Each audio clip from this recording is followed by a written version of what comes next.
여러분 안녕하십니까. 중앙선거방송 토론위원회가 주관하는 제21대 대통령 선거 후보자 토론회 진행을 맡은 편상욱입니다. 이 토론회는 공직선거법 제82조 2에 따라서 6월 3일 실시하는 대통령 선거를 앞두고 국민 여러분께서 각 후보의 정책과 비전을 비교 평가해보고 후보를 선택하는 데 도움을 드리기 위해서 마련했습니다. 오늘 토론회는 SBS 상암동 스튜디오에서 진행하고 있고요.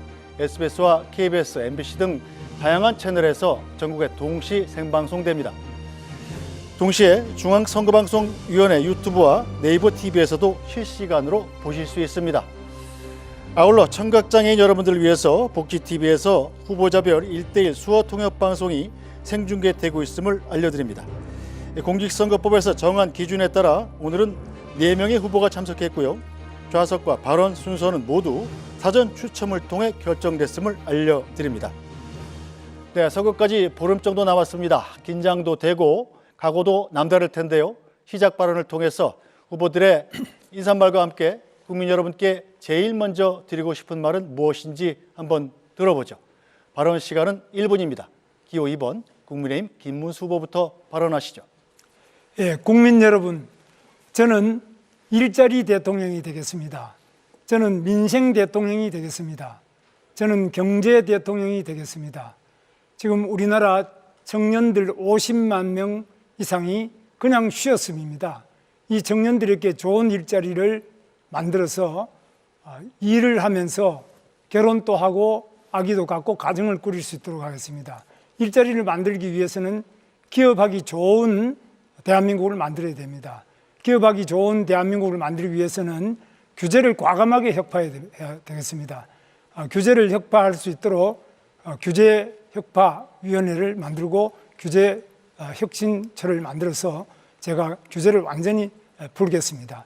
이런 어려운 조건 속에서 기업하시는 분들이 용기를 내고 일자리를 많이 만들어서 제가 반드시 일자리 대통령으로서 여러분들에게 일자리를 많이 만들어 드리겠습니다. 일자리가 복지입니다. 감사합니다. 네, 기호 5번 민주노동당 권영국 후보 말씀하시죠. 네, 5.18 정신을 가슴에 새기며 발언을 시작하겠습니다. 오늘 광주 금호타이역 대규모 화재로 고통받는 분들께 먼저 위로의 인사를 전합니다. 국민 여러분, 얼마나 힘이 드십니까? 저는 민주노동당 후보 권영국입니다. 저는 오늘 이 자리에 혼자 오지 않았습니다. 차별과 불평등에 맞서 싸워온 수많은 목소리를 담아 이 자리에 섰습니다. 노동자, 농민, 자영업자, 여성, 성소수자, 장애인, 그리고 이주민들, 이들의 삶이 더 이상 밀려나서는 안 됩니다. 열심히 일해도 가난하고 갈수록 주변으로 밀려나는 이 불평등한 세상, 이대로 방치해서는 안 됩니다. 저는 오늘 이 자리에서 분명히 말씀드립니다. 불평등한 세상 갈아엎어야 합니다. 저 권영국, 차별 없는 나라, 새로운 평등한 대한민국을 만들겠습니다. 고맙습니다.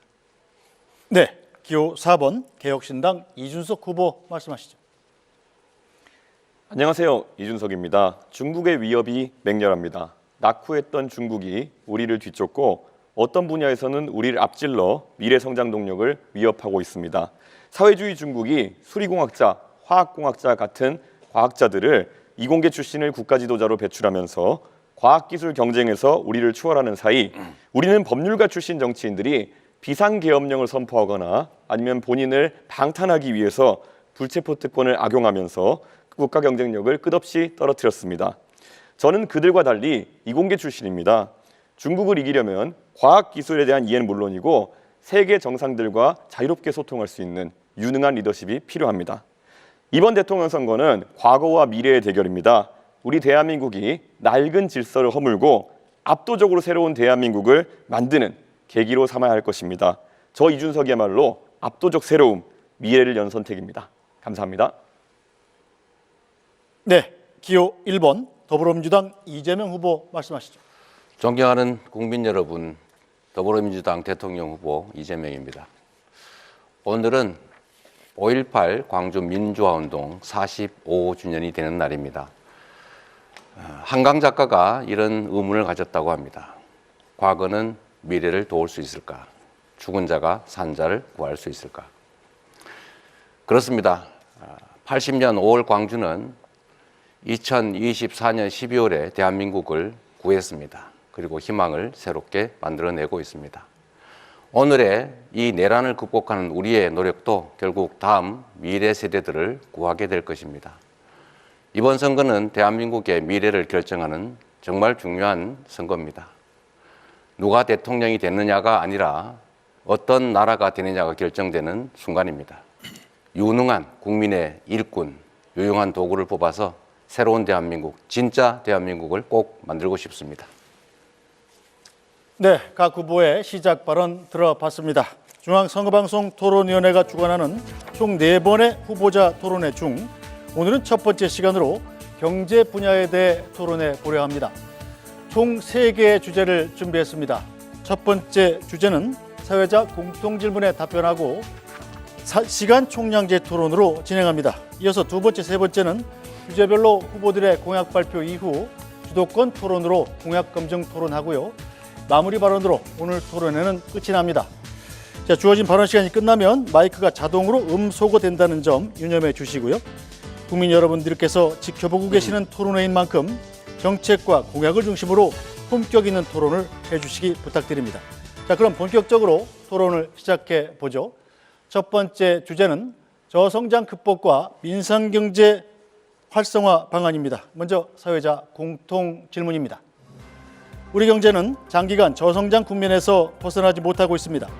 최근 10년간 경제 성장률은 3%대에서 2%대로 떨어졌고 올해 전망치를 0%대로 하향 조정하는 발표가 잇따르고 있습니다. 고금리와 고물가, 내수 불황 등으로 소비와 투자 심리가 위축되고 실질임금 감소와 고용 불안, 자영업자의 누적 적자 등 민생경제 어려움도 이어지고 있습니다. 침체에 빠진 우리 경제를 살리기 위한 대책은 무엇인지 각 후보의 입장을 들어보겠습니다. 답변 시간은 1분 30초입니다. 먼저 권영국 후보부터 답변해 주시죠. 지금 이 토론 사실상 1대3 구도입니다. 세 후보 모두 무조건 성장을 외치고 있습니다. 하지만 저는 다르게 말하겠습니다. 저 권영국은 오늘 이 자리에서 불평등 타파를 말하겠습니다. 지금 대한민국은 세계 경제 10위권입니다. 1인당 국민소득이 3만 5천 달러를 넘어섰습니다. 맞습니다. 이 나라의 부는 넘치도록 쌓였습니다. 그런데 왜 절반의 국민은 카드값을 걱정하고 청년은 취업 대신 이민을 검색하며 노인은 왜 폐지를 주어야 합니까? 돈은 위로 쌓였고 고통은 아래로 흐릅니다. 성장은 숫자였을 뿐 삶은 나아지지 않았습니다. 이대로는 안 됩니다. 성장에 가려진 불평등을 직시해야 합니다. 해답은 분명합니다. 부자 감세가 아니라 부재 정세여야 합니다. 대기업과 고소득자에게 공정한 책임을 묻고 그 재원을 국민에게 되돌려 주어야 합니다.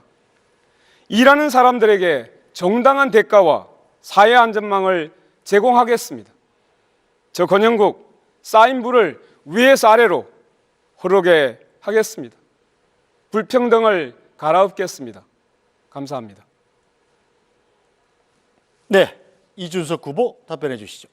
예, 저성장은 모두에게 고통입니다. 그런데 이재명 후보는 호텔 예약을 취소해도 돈만 돌면은 경제가 살아난다며 돈풀기식 괴짜 경제학을 말씀하셨습니다. 그러나 경제 성장은 그런 식으로 이루어지지 않습니다. 성장의 본질은 생산성의 향상입니다. 수요를 억지로 부풀려서는 산업이 경쟁력을 가질 수 없습니다. 우리는 수출로 먹고 사는 나라입니다.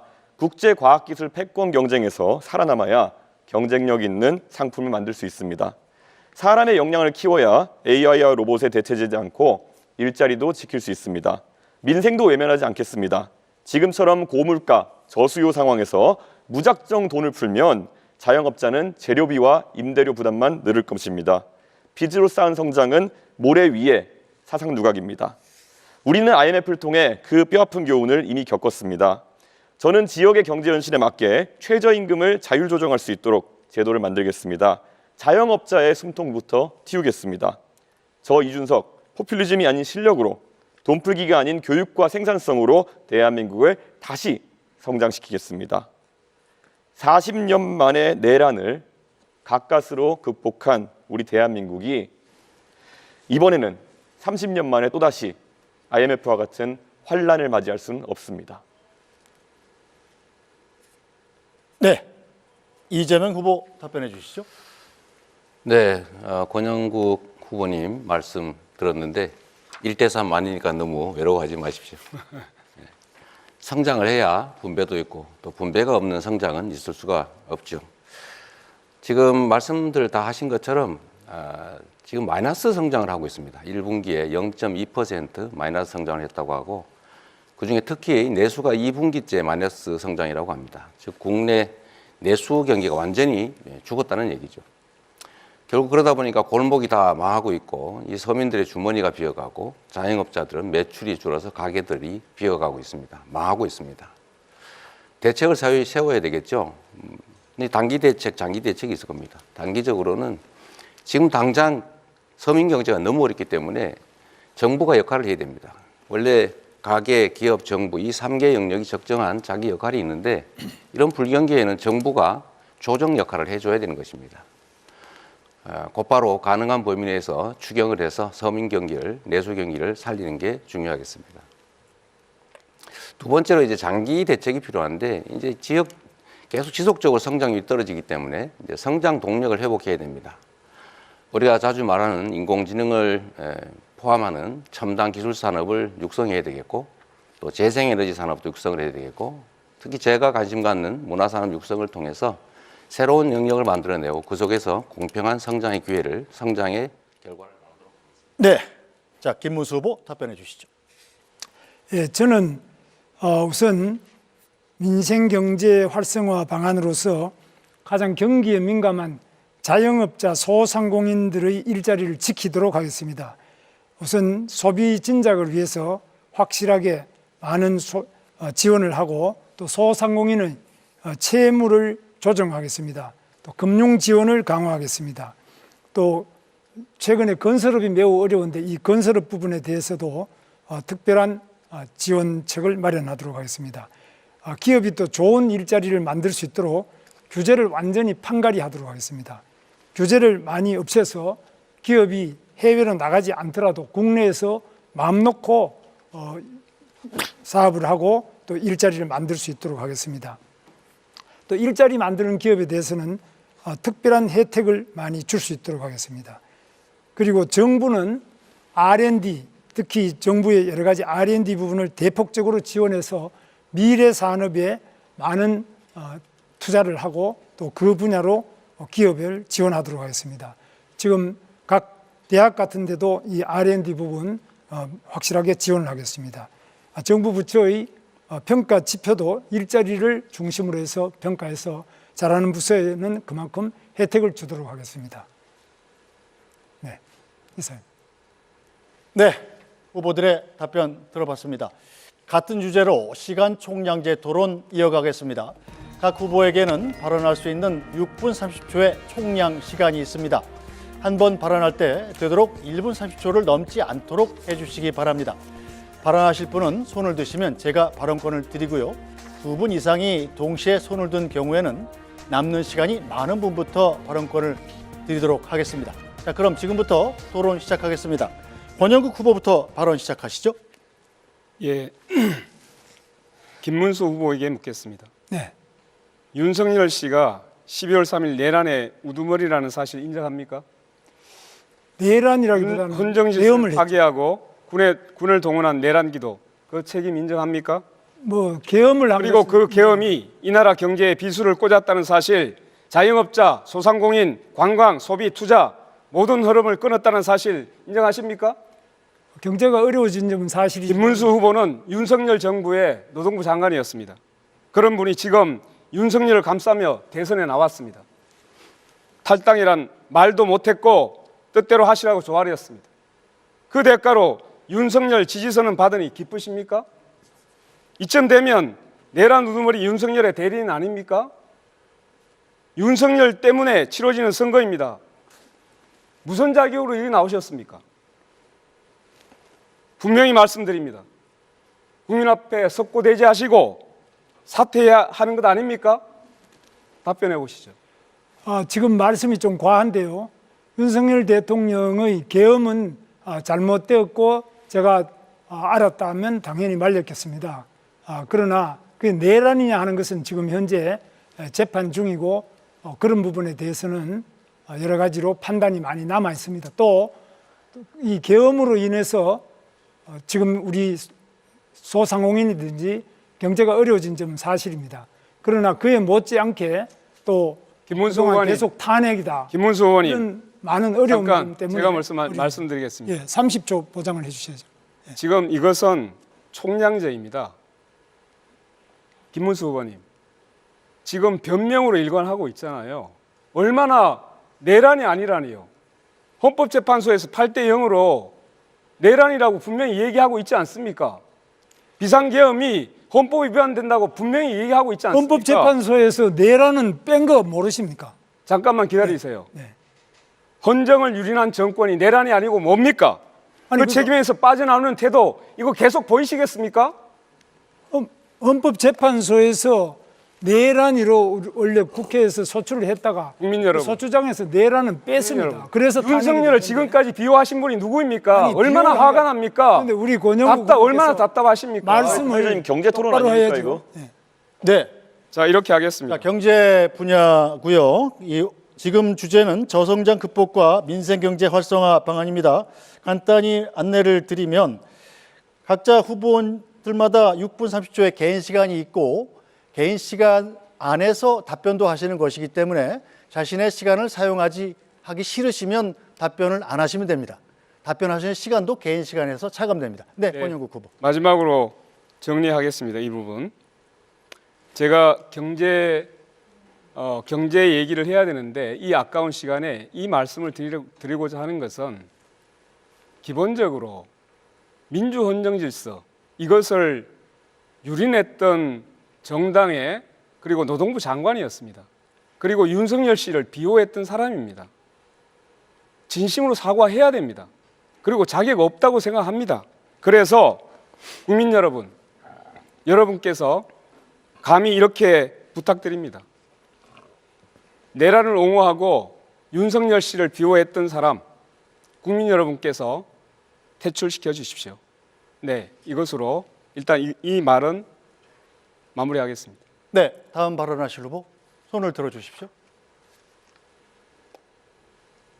제가 아까 네, 우리 김문수 의원님이 답을 하실 것 같았는데 네. 안 하신다더니 네, 국민 여러분, 지금 내란 얘기를 하는 이유도 아마 권영국 후보의 마음은 이 내란 때문에 경제가 이렇게 나빠졌다. 그래서 책임을 명확하게 해야 그 다음 해결책이 생기지 않냐 이런 뜻으로 저는 이해가 됐습니다. 저도 거기에 공감이 됩니다. 일단은 아마 우리 많은 후보들께서 현장을 다녀보시면서 느끼셨을 겁니다. 정말로 시장, 골목, 서민들 너무 어렵습니다. 특히 자영업자들이 완전히 무너졌습니다. 이 자영업자들께서 매출도 오르지 않을 뿐만 아니라 물가도 오르고 해서 지금 평년보다 지금 10만 명 이상이 더 문을 닫았다고 합니다. 물론 새로 신규 창업하는 경우도 줄어들어서 가게들이 정말로 많이 공실이 생기고 있습니다. 저는 그래서 이 문제를 한번 근본적으로 되짚어보자. 김문수 후보님께서 이제 소상공인 자영업자에 관한 정책들을 여러 개 내셨더라고요. 뭐 채무 조정 얘기도 하시고 그러던데 저는 이 코로나 극복 과정에서 다른 나라들은 전부 국가 부채를 늘려가면서 이 자영업자와 국민들을 지원을 했습니다. 근데 우리나라는 정책 방향이 좀 바뀌어서 다 국가가 빚을 안 지고 국민들한테 돈을 빌려줬어요. 그래서 국민들이 빚이 늘어났습니다. 이번에는 이 문제에 대해서 좀 근본적으로 채무 조정 정도를 넘어서서 일정 정도는 정책 자금 대출 부분은 상당 정도 탕감을 해주는 게 필요하지 않냐. 그 얘기를 제가 꽤 오랫동안 했는데 혹시 우리 김문수 후보님 그 점에 대해서 어떻게 생각하시는지 말씀 한번 들어보고 싶습니다. 소상공인들에 대해서는 여러 가지 대출도 해주고 지원을 많이 하자고 아까 제가 말씀드렸습니다. 금융 지원이 특별히 필요하고 그 외에도 또 소비를 진작하기 위한 대책이 많이 필요하다고 생각합니다. 아니 그러니까 제가 말씀드린 거는 국가 부채가 늘지 않아서 좋다고 할 게 아니라 국가 부채를 감수하고라도 다른 나라처럼 소상공인 서민들에 대한 코로나 극복 비용을 정부가 부담했어야 된다. 안 했으니 지금이라도 그 부담을 정부가 좀 떠안는 게 어떠냐, 이 말씀에 동의하시는지를 물어본 겁니다. 그래서 그 부분은 경우에 따라서 이제 보겠습니다만은 코로나 이후에, 코로나 때는 이제 지나간 문제고요. 코로나 이후에 지금 여러 가지 어려운 점에 처해 있는데, 그중에 코로나 때의 부채 때문에 그런 부분도 있고 여러 가지 있기 때문에 그런 부분은 정부에서 적극적으로 해서 소상공인을 생환시키기 위한, 살려내기 위한 다양한 대책을 세우는데, 여기에는 국가 부채가 일정한 정도 늘어날 수밖에 없습니다. 그걸 감수를 해야 된다고 생각합니다. 네, 감사드립니다. 국민 여러분, 일단 이런 단기적인 대책도 중요한데 장기적으로는 아까 시간이 짧아 말씀을 못 드렸는데 경제 시스템을 장기적으로 좀 바꿔야 됩니다. 그러니까 지금 이 정부처럼 무슨 R&D 예산을 대폭 깎아가지고 예산을 아낀다고 해서 아예 기술 개발의 길을 막는다든지 이렇게 하면 절대 안 되죠. 첨단 AI를 포함한 첨단 산업들을 대대적으로 육성해야 됩니다. 그래야 새 길이 생깁니다. 두 번째는 이 정부가 정말로 잘못한 것인데 재생에너지 산업을 탄압을 했는데 재생에너지 산업을 적극 지원해야 됩니다. 거기서 재생에너지 생산 과정에서 또는 공급 과정에서 또는 재생에너지를 활용하는 글로벌 기업들이 또 들어올 수가 있겠죠. 세 번째는 문화산업들을 적극 육성해야 된다고 생각합니다. 다음 부분은 좀 달리 논의하겠지만 우리 이준석 후보는 어떠세요? 저는 문화산업이 우리가 상당히 기회가 많다, 영향이 된다고 생각하는데 혹시 이런 문화산업 그 진흥에 대해서 생각해 보신 게 있으면 말씀 좀 듣고 싶습니다. 당연히 문화산업 같은 경우에는 저희가 앞으로 관광산업과 더불어서 키워나가야 되는 3차 산업의 핵심 과제고요. 저는 바우처 사업 같은 것을 통해 가지고 문화의 소비를 늘리는 것이 필요하다, 이런 생각을 하고 있습니다.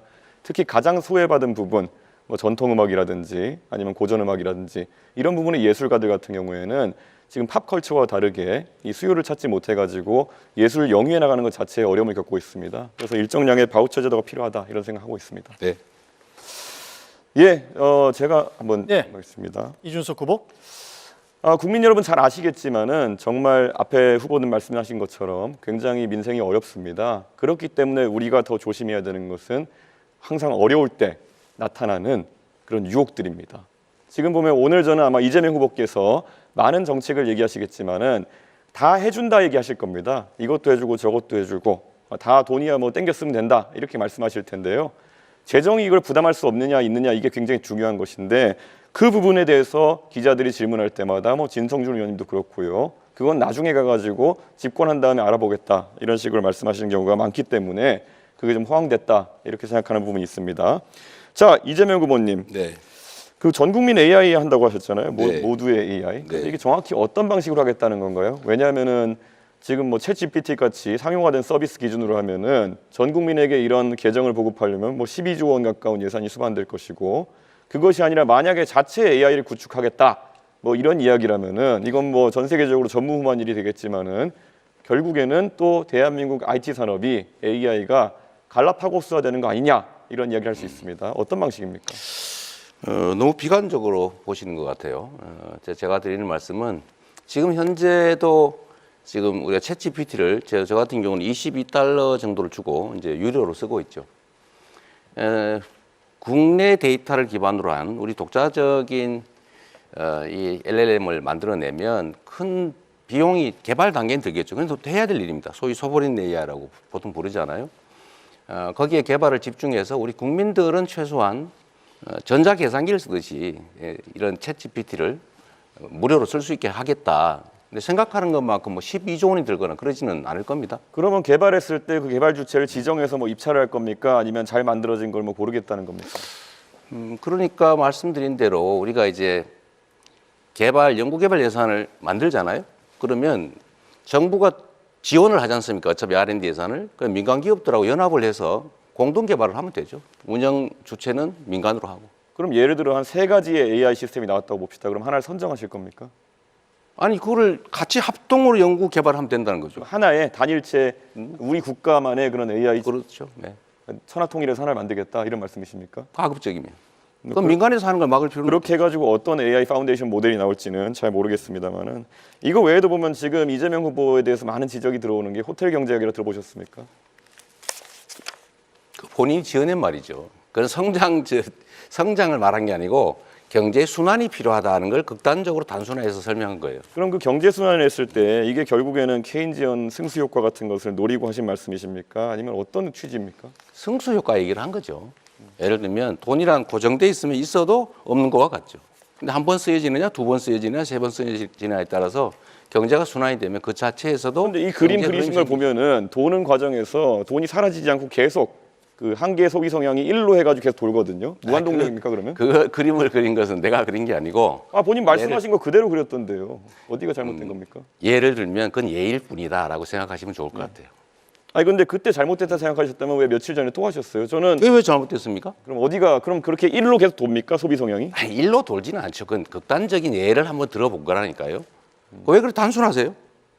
단순하게 말씀하셨잖아요. 근데 이걸 결국 이해하기 가서 쉬우라고 단순하게 말한 거예요. 호텔이 취소한다는 부분까지 완벽하게 그림의 인들을 말씀하셨지 않습니까? 그럼요. 그런 것처럼 경제는 순환이 중요하다. 아니 저는 이재명 후보님께 명쾌하게 좀 해명하실 기회를 드리는 건데 그냥 그게 그런 거다 이러고 가시면 되겠습니까? 저는 충분히 설명해서 이해를 못 하시는 것 같아요. 아 그런 겁니다. 그래요. 예, 이재명 후보님 정년 연장을 하실 계획이라고 이제 들었는데 이렇게 되면 젊은 세대의 일자리는 악영향을 주는 거 아닙니까? 글쎄 그 점에 대해서 동의하기 어렵습니다. 젊은 세대도 많이 동의하고 있고요. 젊은 세대의 일자리와 정년이 늘어난 일자리가 반드시 일치하지는 않습니다. 그러니까 매번 이런 식으로 답변하실 것 같으면은 정년 연장도 하고 젊은 세대도 일자리가 늘어난다 이렇게 답하실 거면은 도대체 무슨 토론을 하자는 건지 잘 모르겠습니다. 정년 연장하는데 어떻게 청년 일자리가 늘어납니까? 너무 극단적이십니다. 예. 예, 네, 제가 그럼 다음. 김문수 후보 발언하시죠. 예. 이재명 후보는 그저께 전북 군산 유세를 가셔가지고 네. 커피 한 잔의 원가가 120원이라고 발언하셔가지고 지금 뭐 굉장히 시끄럽죠. 어떻게 커피 원가가 지금도 120원이라고 생각하십니까?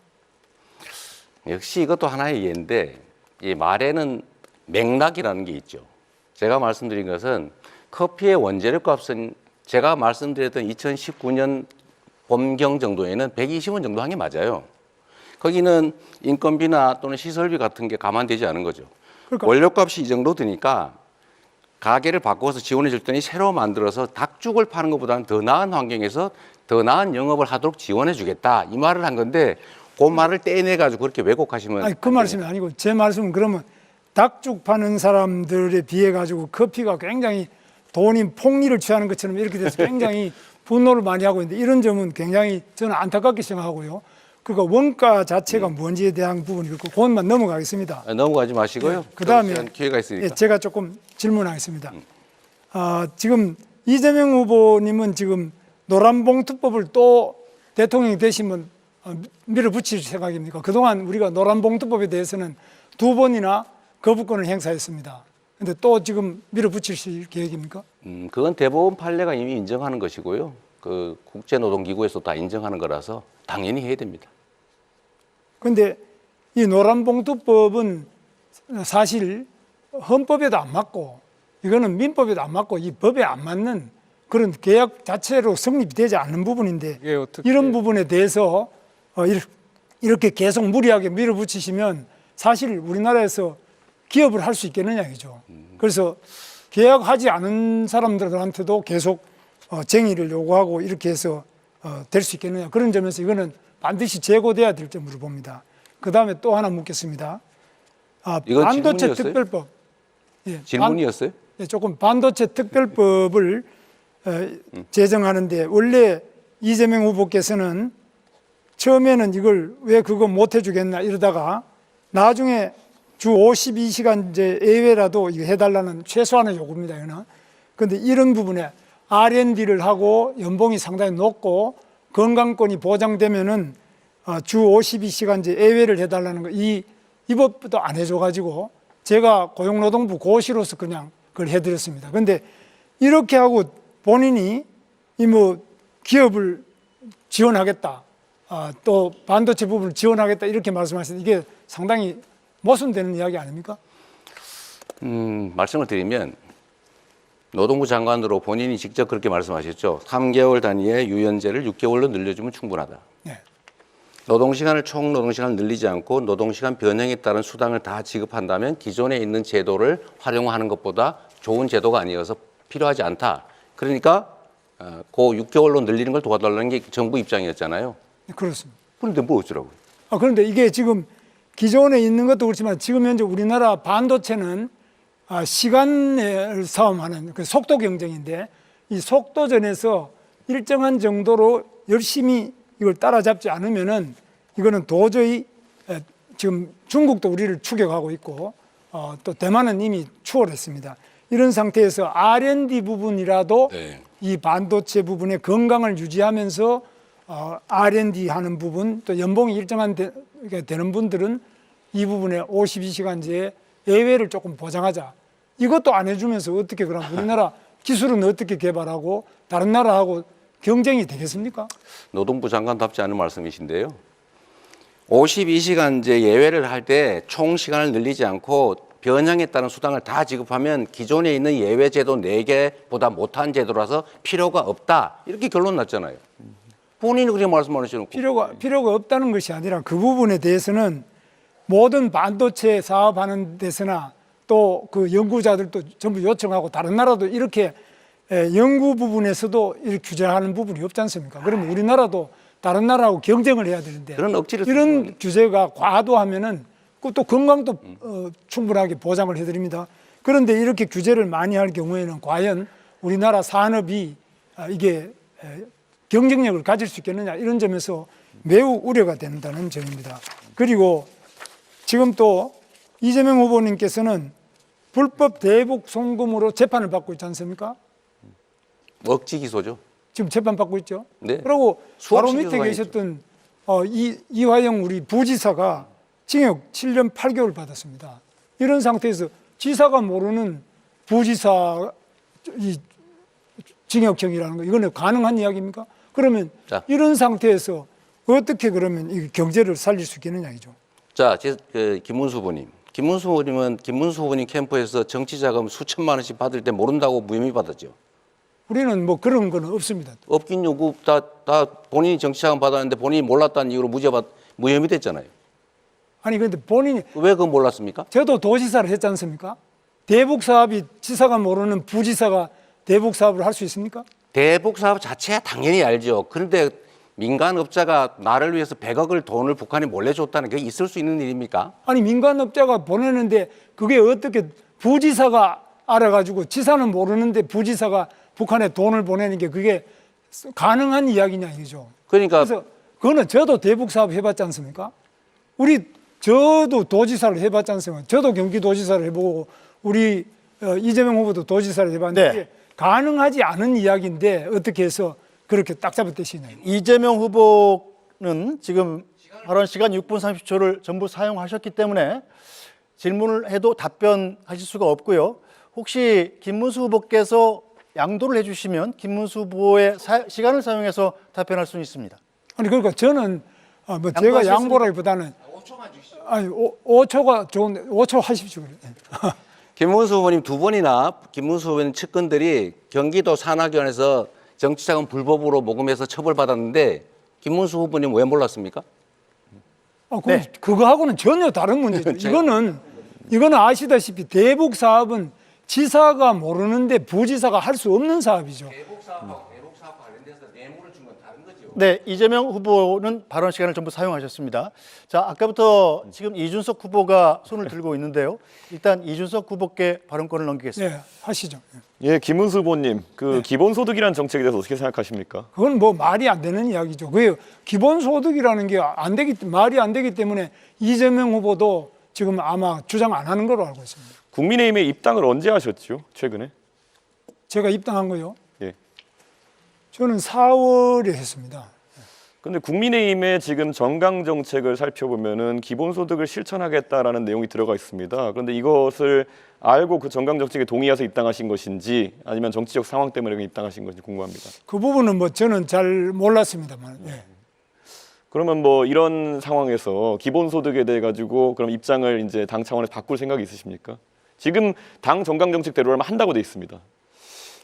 그런데 그 부분은 제가 검토해보고 만약 그런 게 있다면 기본소득은 사실 개념 자체가 맞지 않다고 저는 생각합니다. 예, 알겠습니다. 네, 김문수 후보도 발언 시간을 6분 30초 모두 사용하셨습니다. 자, 이제 권영국 후보와 이준석 후보만이 시간이 남아 있습니다. 네. 권영국 후보. 예. 네, 아까 얘기를 듣다가 기회를 놓쳐버렸는데요. 노란봉투법이 말도 안 되는 법이라고 합니다. 악법이라고 합니다. 노란봉투법이 진짜 사장에게 교섭하자는 게 악법입니까? 그리고 손해 말을 하시면 안 됩니다. 잘 들으십시오. 자기가 행한 그 책임에 따라서 손해배상을 청구하도록 하는 법이 악법입니까? 도대체 이해할 수 없는 이야기를 합니다. 김문수 장관이 예전에는 노동운동의 상징이라고 얘기를 했습니다. 그런데 헌법에 있는 33조 노동 3권에서 보장하고 있는 진짜 사장에게 교섭할 수 있는 권리, 단체 교섭권입니다. 그 교섭권이 악법이라고요? 엉터리라 말도 안 된다고요? 도대체가 노동부 장관을 어디로 해먹었습니까? 두 번째, 손해배상 청구를 각자의 책임에 따라서 하자는 것이 어떻게 민법에 위반됩니까? 법을 모르시면 그런 얘기하면 안 됩니다. 정말로 부끄럽습니다. 그리고 주 50시간 얘기를 하시는데요. 지금 시대에 노동시간 늘려가지고 산업 경쟁력을 살리겠다? 이거 어느 나라 얘기하고 있습니까? 잘 보십시오. SK 하이닉스는 주 43시간 이상을 일하지 않습니다.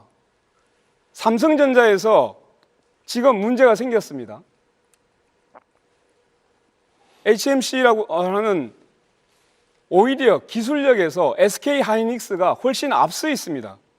이건 기술력의 문제를 가지고 노동자들의 노동시간을 얘기하고 있는 것은 정말로 잘못 짚고 현실을 모르는 얘기를 하고 있는 겁니다. 그래서 민주당에서도 잘못 이해를 하고 있는 거예요. 여기까지 하고 넘어가겠습니다. 네, 답변할 시간은 없습니다. 권영국 후보께서 시간을 양도하지 않으시면 김문수 후보께서는 시간을 다 사용하셨기 때문에 다음 토론에서 말씀하실 기회가 생깁니다. 네, 네, 계속 제가 먼저 하시죠. 네, 이준석 네, 후보. 하겠습니다. 예, 아까 제가 이재명 후보에게 인터넷상에서 일리 핫해진 호텔 경제학에 대해서 이제 여쭤봤는데요. 사실 답변을 제대로 안 하셨습니다. 그래서 이게 케인지언 승수 효과라는 식으로 답변하셨는데요. 그렇게 한다 하더라도 모델이 맞지 않는다라는 점 말씀드리고요. 이게 사실 현대통화 이론이라고 하는 그것에 가깝게 이제 구현되어 있는데요. 이것이 나중에 실제 구현된 사례가 짐바브웨나 아니면 베네수엘라인데 그 나라들이 어떤 하이퍼 인플레이션이라든지 그런 복지 과잉 때문에 경제적으로 곤란을 겪었는지는 우리 국민들이 아실 것이다 이렇게 생각합니다. 사실 이 모델이 동작한다고 하면요, 이렇게 서로 처음에는 외상 취소 이런 거였지만은 돈을 갚고 이런 과정 속에서 실제 경제가 돌아갈 수 있다는 주장이라면요, 너무 쉽습니다. 예를 들어 어떤 지자체장이 법인카드를 들고 가가지고 온대 정육점에다가 소고기 결제하고 그다음에 과일 가게 과일 결제하고 그럼 몇 천만 원씩 결제한 다음에 나중에 취소하면은 그 동네 경제가 돈다는 그런 이론인데요. 이런 걸 지금 대한민국 경제에 적용하겠다고 들고 나온다는 것 자체가 저는 이거는 대한민국 지도자가 될 자격이 없다 이런 생각입니다. 여기 두 분의 경기도지사가 계시지만요. 경기도지사라는 자리는 사실 대한민국의 지자체 중에서도 성장세가 높고 그리고 어느 곳보다도 재정 상황이 좋은 곳들입니다. 그렇기 때문에 여러 가지 복지나 이런 거 하는 과정에서 어느 정도 성과가 있었을지 모르겠지만은 이런 식으로 경제 이론을 호도하면 안 된다 이렇게 생각하는데 김문수 후보님 10초 드리면 어떻게 생각하십니까? 예, 네. 그래서 그런 부분에서는 정말 참 우리가 여러 가지로 더 좋은 일자리 더 많이 만들어내고 경제를 살리기 위해서 경기도뿐만 아니라 전국이 열심히 뛰어서 기업을 하기 좋은 데를 만들고 또 노사관계가 평화롭게 되고 이렇게 해야지만 앞으로 경제가 성장할 수 있다고 봅니다. 그런데 제가 봤을 때는 아까 말씀드렸던 것처럼 돈을 돌린다. 경기도지사를 하셨기 때문에 알겠지만은 성장하지 않고 이런 식으로 지역 화폐를 돌린다 이런 식으로 해가지고 사람들의 소득이 높아지고 이런 게 가능한지 행정을 해보셨으니까 궁금하거든요. 10초 그거는 이미 드리겠습니다. 학계에서도 다 그거는 불가능하다.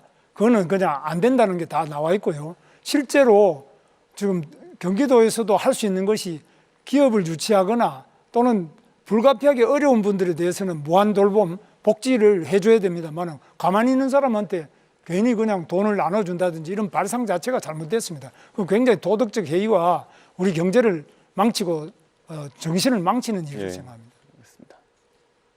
네, 권영국 후보. 네, 그 민생 경제와 관련해서 가장 어려운 부분 한번 말씀을 한번 드려보겠습니다. 지금 이 나라에는 1,300만 명의 그 노동자가 근로기준법의 보호를 받지 못하고 있습니다.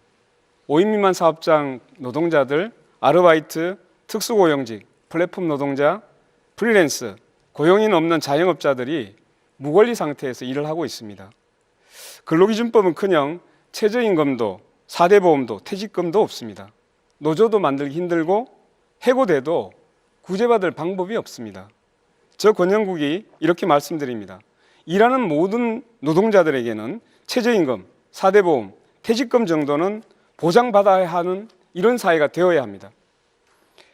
노동이 강한 나라가 선진국입니다.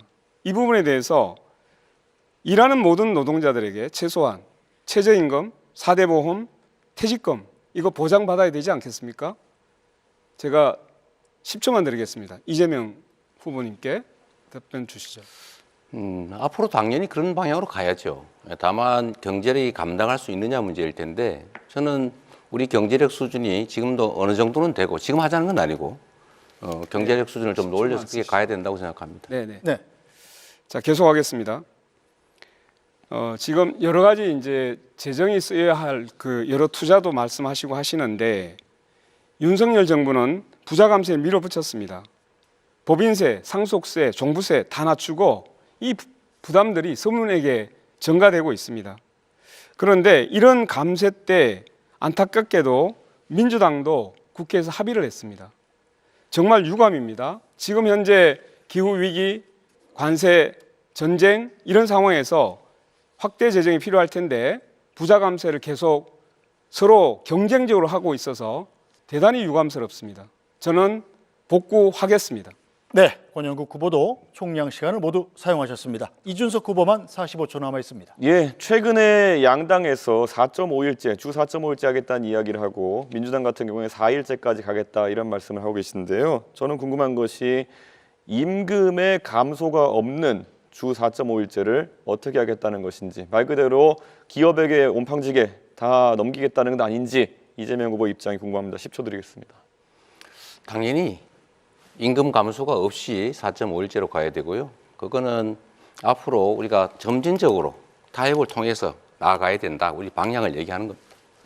예, 지금 확인하신 것처럼 이재명 후보는 어떻게가 빠져 있고 그냥 이렇게 하겠다 저렇게 하겠다 이런 말씀만 하고 있습니다.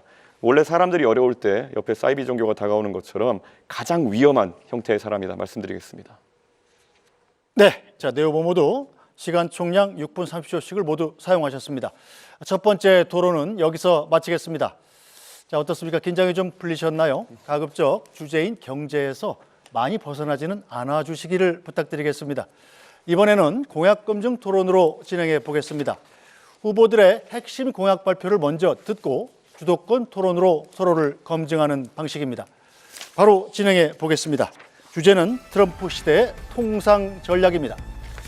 트럼프 행정부 출범 이후에 미국의 보호무역주의와 상호관세 정책이 실현되면서 통상 전쟁이 격화하고 있습니다.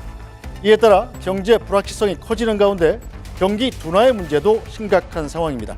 이에 대한 각 후보의 공약을 들어보겠습니다. 발표 시간은 1분 30초입니다. 순서에 의해서 이준석 후보부터 공약 발표 시작하시죠. 트럼프 행정부의 통상전쟁은 아메리카 퍼스트라는 구호 아래 시작됐습니다. 그러나 미국도 자국 내 산업과 소비자에게 피해가 전가된다는 사실을 깨닫고 최근에는 전략을 수정했습니다. 이 사례에서 우리는 깨닫습니다. 상대가 거칠게 나올수록 냉정하고 전략적으로 대응해야 합니다. 국익은 감정이 아니라 치밀한 계산 위에서 세워져야 합니다. 이제 대한민국은 과거와 다릅니다. 반도체 배터리 분야에서 세계적인 경쟁력을 확보했고 방산과 조선업 역시 전략산업으로 성장했습니다. 뿐만 아니라 우리 대한민국은 베트남 전쟁부터 우크라이나 전쟁까지 미국의 안보 전략에 지속적으로 기여한 국가입니다. 따라서 우리는 한미 양국이 단순한 교역국이 아니라 안보와 전략을 공유하는 우방국이라는 인식을 확실하게 해야 합니다. 여기에 중요한 조건이 하나 있습니다. 미국과의 연대를 공고히 하기 위해서는 일본과의 관계 또한 실용적으로 관리해야 합니다. 그런데 이재명 후보는 일본 문제를 정치적으로 이용해온 바가 있습니다. 그리고 과거에 일본을 적성 국가라고 표현하기까지 했습니다. 이런 접근으로는 외교 안보의 복잡한 전략 환경을 감당할 수 없다고 생각합니다. 지금 대한민국에 필요한 것은 감정이 아닌 국익, 선언이 아닌 실행입니다. 그것만이 대한민국을 글로벌 위기 속에서 지켜낼 수 있습니다. 네, 이재명 후보 공약 발표하시죠.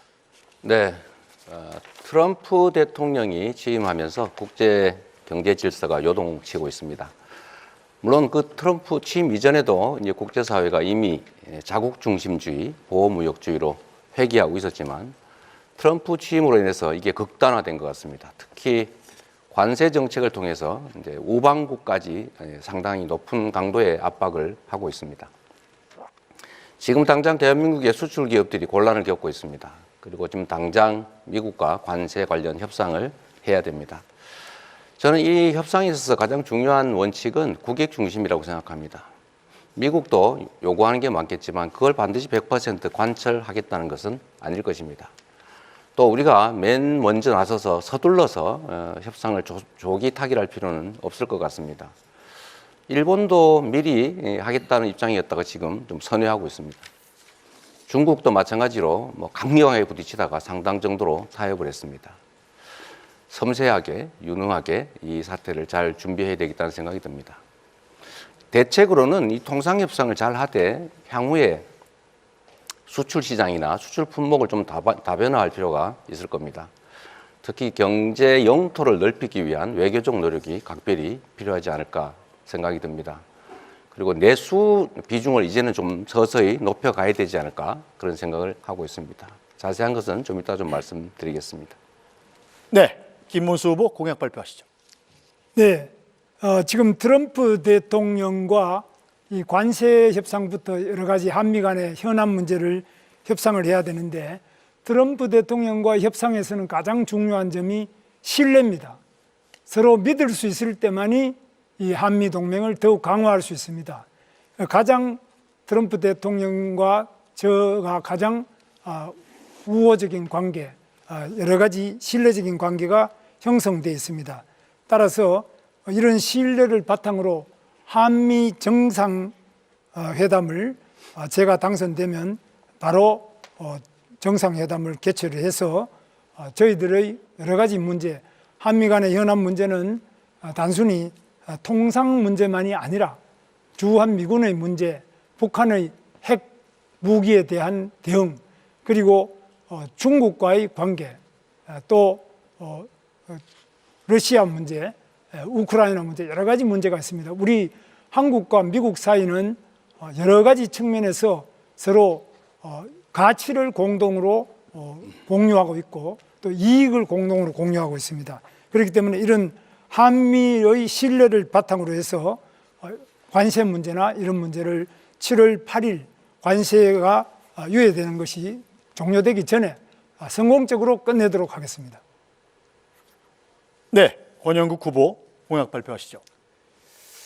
네, 국민 여러분, 트럼프 대통령의 관세 폭탄은 단순한 관세가 아닙니다. 그것은 약탈입니다. 국내에 투자해야 할 현대 삼성 자본과 일자리를 미국으로 빼앗아 가겠다는 것입니다. 이것은 통상이 아니라 우리의 경제 자주권에 대한 침략입니다. 저 권영국, 트럼프의 약탈적 통상에 굴복하지 않겠습니다. 대한민국의 경제 주권은 결코 협상의 대상이 아닙니다. 미국 눈치 보며 머리 조아리고 조공을 바칠 국민화하는 정부에겐 미래가 없습니다.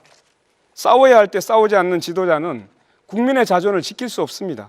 스스로 운명을 개척하는 지도자, 자존을 확립한 중견국가의 품격을 가지고 세계의 노동자들과 함께 트럼프와 맞서야 되지 않겠습니까? 그래서 제가 트럼프에게 레드카드를 보냅니다. 다시 보냅니다. 지금 세계는 트럼프와 맞서 싸우고 있습니다. 캐나다, 호주, 멕시코에서 결연하게 트럼프에 맞선 지도자가 승리하고 있습니다. 우리는 미국과 중국 어느 쪽에도 비굴해서는 안 됩니다. 여러 나라들과 연대해서 다자 외교를 펼쳐가야 합니다. 경제 주권과 민생을 우선해서 반도체, 배터리, 에너지 전환, 기후, AI, 바이오 등 국가 산업의 소속을 다지겠습니다. 사람 중심의 경쟁력을 세우겠습니다. 네, 후보들의 공약 들어봤습니다. 주도권 토론으로 바로 이어가죠. 주도권을 가진 후보가 상대 후보를 지명해서 주제와 공약에 대해 질문과 답변을 이어가면서 주도권을 잡고 토론하면 됩니다. 각 후보의 주도권 토론 시간은 6분 30초고요. 주도권을 가진 후보는 한 번 발언하거나 질문할 때 가급적 1분 이내로 해주시기 부탁드립니다. 반드시 2명 이상과 토론해야 하고 상대 후보의 답변 시간 최소 30초를 보장해야 합니다. 자, 이대로 진행되지 않으면 사회자가 개입한다는 점도 알려드리겠습니다. 자, 그럼 이준석 후보부터 주도권 토론 시작하시죠. 예, 이재명 후보께서 최근에 중국과 대만에 관여하지 말고 모두 CS하면 된다 이래가지고 비난을 받은 바가 있습니다. 그런데 뭐 가질 수 있는 입장인데 이건 너무 친중국적인 입장 아니겠습니까? 어떻게 생각하십니까? 너무 단편적인 생각이시라고 생각되고요. 제가 드리는 말씀은 국익 중심으로 판단해야 되고 대만과 중국 간의 그 분쟁에 우리가 너무 깊이 관여할 필요가 없다. 현상을 존중하고 우리는 거리를 유지해야 된다. 대만과 중국이 다투면 뭐 대만에도 좋은 관계를, 중국에도 좋은 관계를, 다른 나라도 좋은 관계를 유지할 필요가 있다. 제가 그런 취지의 말씀을 드린 것이고요. 중국 친중이 다르게 생각하는 것은 참 정치인으로서는 좀 적절치 않은 표현 같습니다. 예, 그런데 이런 관점에서는 그러면은 앞으로 국제적 분쟁이 발생했을 때 다른 나라도 우리에 대해서 비슷하게 생각할 수 있는 거 아닙니까? 미국 입장에서 트럼프가 뭐 한국이 북한하고 좀 싸우면 어때? 우리 그냥 둘 다 CS하면 되지 이렇게 나오면 곤란한 거 아닙니까? 일반적인 사례와 특수 상황에 대한 사례를 좀 구분하시면 좋을 것 같아요. 뭐든지 극단화시키는데 지금 통상적인 외교와 통상적인 무역 그리고 통상적인 국제관계의 얘기를 한 것이고 침략을 한다든지 전쟁이 벌어진다든지 하는 상황이 벌어졌을 때는 그 상황은 또 다른 것이죠. 계속 말을 돌리고 계신 게 잠깐만 제가 답변할 때 예. 좀 하게 하고 하시죠. 네, 답변 30초 시간을 보장하시면 그래서 됩니다. 그런 점들에 대해서는 극단적으로 좀 판단하지 않으시면 좋겠습니다. 대만과의 관계에서 서로 잘 지낸다 이런 것은 최근에 대만 해협에 대한 위협이 가중되는 상황에서 유사시 발생했을 때 어떻게 대응하겠느냐라는 취지의 그런 질문일 텐데 결국에는 유사시엔 다를 수 있다는 취지로 또 답변하신 거 아닙니까? 그럼 이걸 또 대만이 듣고 중국이 듣고 또 다른 생각할 텐데 이런 식으로 외교에 대해 가지고 하루 자고 일어나면 맨날 답변이 바뀌는 듯한 모습을 보이시면은 신뢰가 떨어지게 되어가지고 결국 외교 관계에서 불리한 입장에 놓이게 됩니다. 결국 양안 관계가 발생했을 때 유사시 상황이 발생했을 때 개입하겠다는 겁니까? 안 하겠다는 겁니까? 침략을 당했을 때 대만이 모든 상황들을 가정을 해가지고 극단화시켜서 판단하면 문제가 생깁니다. 상황이 전개가 됐을 때 그 상황에 맞춰서 유연하게 판단해야 되고 그 판단의 기준은 역시 대한민국의 국익이라야 되고요. 그럴 때 일단 어떤 걸 가정했다고 해서 그대로 밀고 나가면 절대로 안 되죠. 이 외교 관계는 특히 격변하기 때문에 상황에 따른 판단들을 달리 해야 됩니다. 지금 어떤 상태를 가정하고 결정해놓고 상황이 바뀌어도 그대로 가겠다 하는 것은 정말 위험한 생각입니다. 예. 이재명 후보의 공약 중에 보면요. 해남의 솔라시도 그 부지에다가 결국에는 데이터 센터를 왕창 만들겠다. 그리고 그를 위해 가지고 풍력 발전, 서남 해안의 풍력 발전을 많이 활용하겠다 이런 말씀하시는데요. 네. 우선 기본적으로 풍력 발전이 데이터 센터의 안정적인 운영을 위한 알맞은 에너지원이라 보지 않습니다. 그렇기 때문에 결국에는 전라도에선 위에 영광의 원전이라든지 아니면 여수에 있는 화력발전소 등을 이용해 가지고 전력을 공급해야 될 것으로 보이는데요. 왜 굳이 그런 불안정한 풍력 발전 전원이 있는 곳에다가 이런 데이터 센터를 공약하게 되었는지 의문이고요. 그리고 지금 풍력 발전 같은 경우에는 개발 및 운영의 66%, 제조의 83.4%, 금융의 100%가 외국에 넘어가 있고 대부분 그게 중국 쪽입니다. 터빈 분야에서도 보면은 우리나라 업체 점유율은 28%에 불과합니다. 그런데 이런 식으로 전력 생산 단가도 높고 실제로 중국이 많이 장악하고 있는 풍력 발전 시장에 대해 가지고 계속 이렇게 우호적인 발언하는 이유가 무엇인지 궁금하고요. 풍력 발전 같은 경우에는 태풍이 불어서 25m/s 이상의 바람이 불게 되면은 가동을 중지해야 됩니다. 그런 데이터 센터의 기본적인 조건이 뭐냐면은 안정적인 전력 공급입니다. 그럼 아까 말했던 것처럼 영광에서 여수에서 전력 끌고 와야 되고 데이터 케이블 같은 것도 부산에서 끌고 와가지고 이걸 해야 되는데 도대체 중국을 위한 것이 아니라면은 이게 누구를 위한 것입니까? 자꾸 저를 친중으로 한번 몰아보려고 애쓰시는 것 같은데 매우 부적절하다는 생각이 들고요. 원래 이 데이터 센터들은 기본적으로 재생에너지를 쓰는 게 지금 표준이죠. 재생에너지는 기본적으로 간헐성이라고 하는 불규칙성이 본질입니다. 그래서 이 SS라고 하는 시스템을 넣는 거죠. 에너지 스토리지 시스템을 만들어서 많을 때는 저장하고 적을 때는 공급하고 또 기저전력도 공급할 수 있기 때문에 불가능하다 생각하는 것 자체가 좀 잘못된 생각인 것 같습니다. 그 ESS라는 것도 하루 이틀 버티고 2, 3일 버티는 것이라서 제가 구체적으로 태풍 같은 상황이 발생해가지고 4, 5일 동안 만약 풍력 발전기가 가동하지 않게 되면은 계통 자체가 흔들리게 된다라는 말씀을 드리는 건데 그렇게 자꾸 피상적으로 말씀하시면은 토론이 되지 않습니다. 그래서 김문수 부님께 여쭤보겠습니다. 네. 김문수 후보님께서 인력 양성에 대해서 말씀하실 때 네. 수출 전문 인력을 10만 명 양성하겠다 하셨는데요. 이게 AI 전문 인력도 20만 명 양성하시겠다 그러고 뭐 좀 규모가 큰 인재 양성 프로젝트를 얘기하시는데요. 지금 한 해에 20만 명씩 태어나는 상황 속에서 수출 전문 인력 10만 명은 어떻게 양성하겠다 하신 건지 궁금합니다. 어떤 사람들입니까?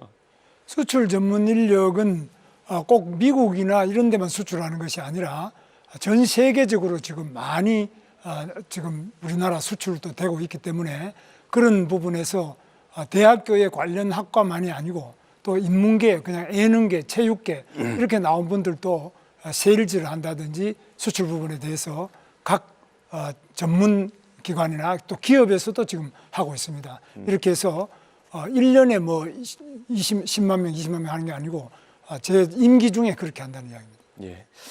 이재명 후보께서 옛날에 2023년에 윤석열 대통령이 미국의 대중국 반도체 판매 통제 요구를 수용하면은 직권남용이다 이렇게 말씀하셨습니다. 형사적 죄가 된다고 말씀하신 건데요. 이런 미국의 요구에 대응해야 된다. 결국 불응하라는 얘기인데요. 사실 이렇게 얘기하실 것 같으면 최근에 HMM의 본사 이전이라든지 이런 것에 개입하시는 것도 직권남용죄에 해당할 수 있다 이렇게 볼 수 있을 텐데요. 왜 윤석열 대통령은 기업에 대해서 얘기하면 직권남용이고 이재명 후보는 할 수 있다라는 입장인지가 궁금합니다. 예, 이재명 후보. 네, 자 이준석 후보의 질문하신 주도권 시간이 끝났기 때문에 자 다음 이제 이재명 후보의 주도권 토론 시간입니다. 답변부터 알겠습니다. 시작하셔도 됩니다. 네, 뭐 별로 중요하지 않은 얘기라서 간단하게 말씀을 드리면 제가 강제로 하겠다는 게 아니고 수출 금지는 강제죠. 부산으로 이전하도록 유도하는 것은 강제가 아니죠. 그런 구분을 좀 하시는 게 좋을 것 같고요. 이 관련이 있어서 미리 좀 말씀을 드리는데 뭐든지 극단적으로 단정하고 전제를 왜곡해서 질문을 하거나 주장을 해요. 예를 들면 제가 말씀드린 것은 경제는 순환이다. 이걸 설명한 거지 그렇게 하겠다라고 한 게 아닌데 그렇게 하면 안 된다 이렇게 주장하잖아요. 그거 잘못된 거죠. 이게 국민의힘 출신들의 일반적 특성인지는 모르겠는데 김문수 후보도 비슷하시더라고요. 제가 그 커피 원가 얘기를 한 것은 그 원재료 값이 이만큼밖에 안 드는데 시설 잘 갖춰서 팔면은 다른 전업하면 오히려 도움이 된다 이 얘기를 한 건데 이거를 왜곡을 해가지고 그 국민의힘 비대위원장이신가요? 그 김용태 의원이신가? 다운표를 쳐가지고 이재명 후보가 원가가 120원인데 비싸게 판다, 비싸게 팔고 있다라면서 자영업자를 공격했다고 왜곡 조작을 했더라고요. 좀 그러지 않으면 좋겠다는 생각이 들고요.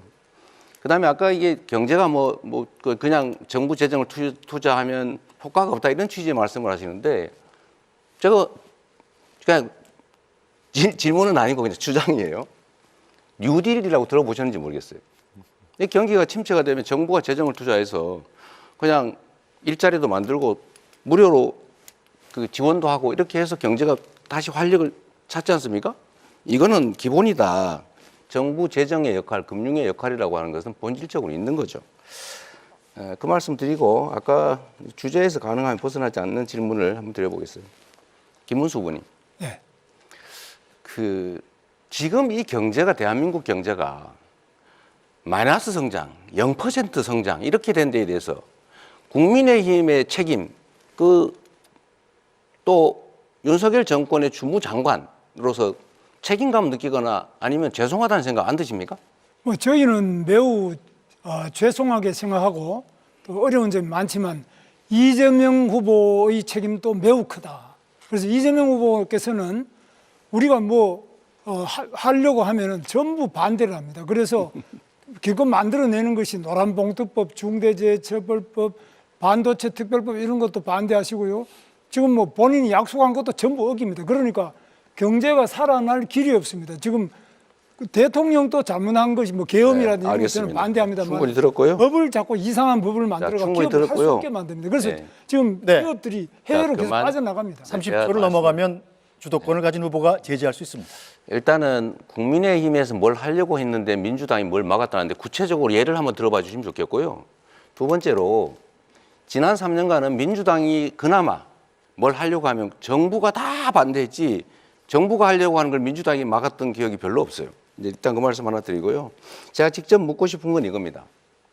이 통상 문제에 관해서 이게 한덕수 총리도 역시 일종의 정치적 공동체 아니었습니까? 그렇습니다. 책임을 같이 져야 될 텐데 지금 대미 관세 협상과 관련해서 이분이 그렇게 말씀하셨어요.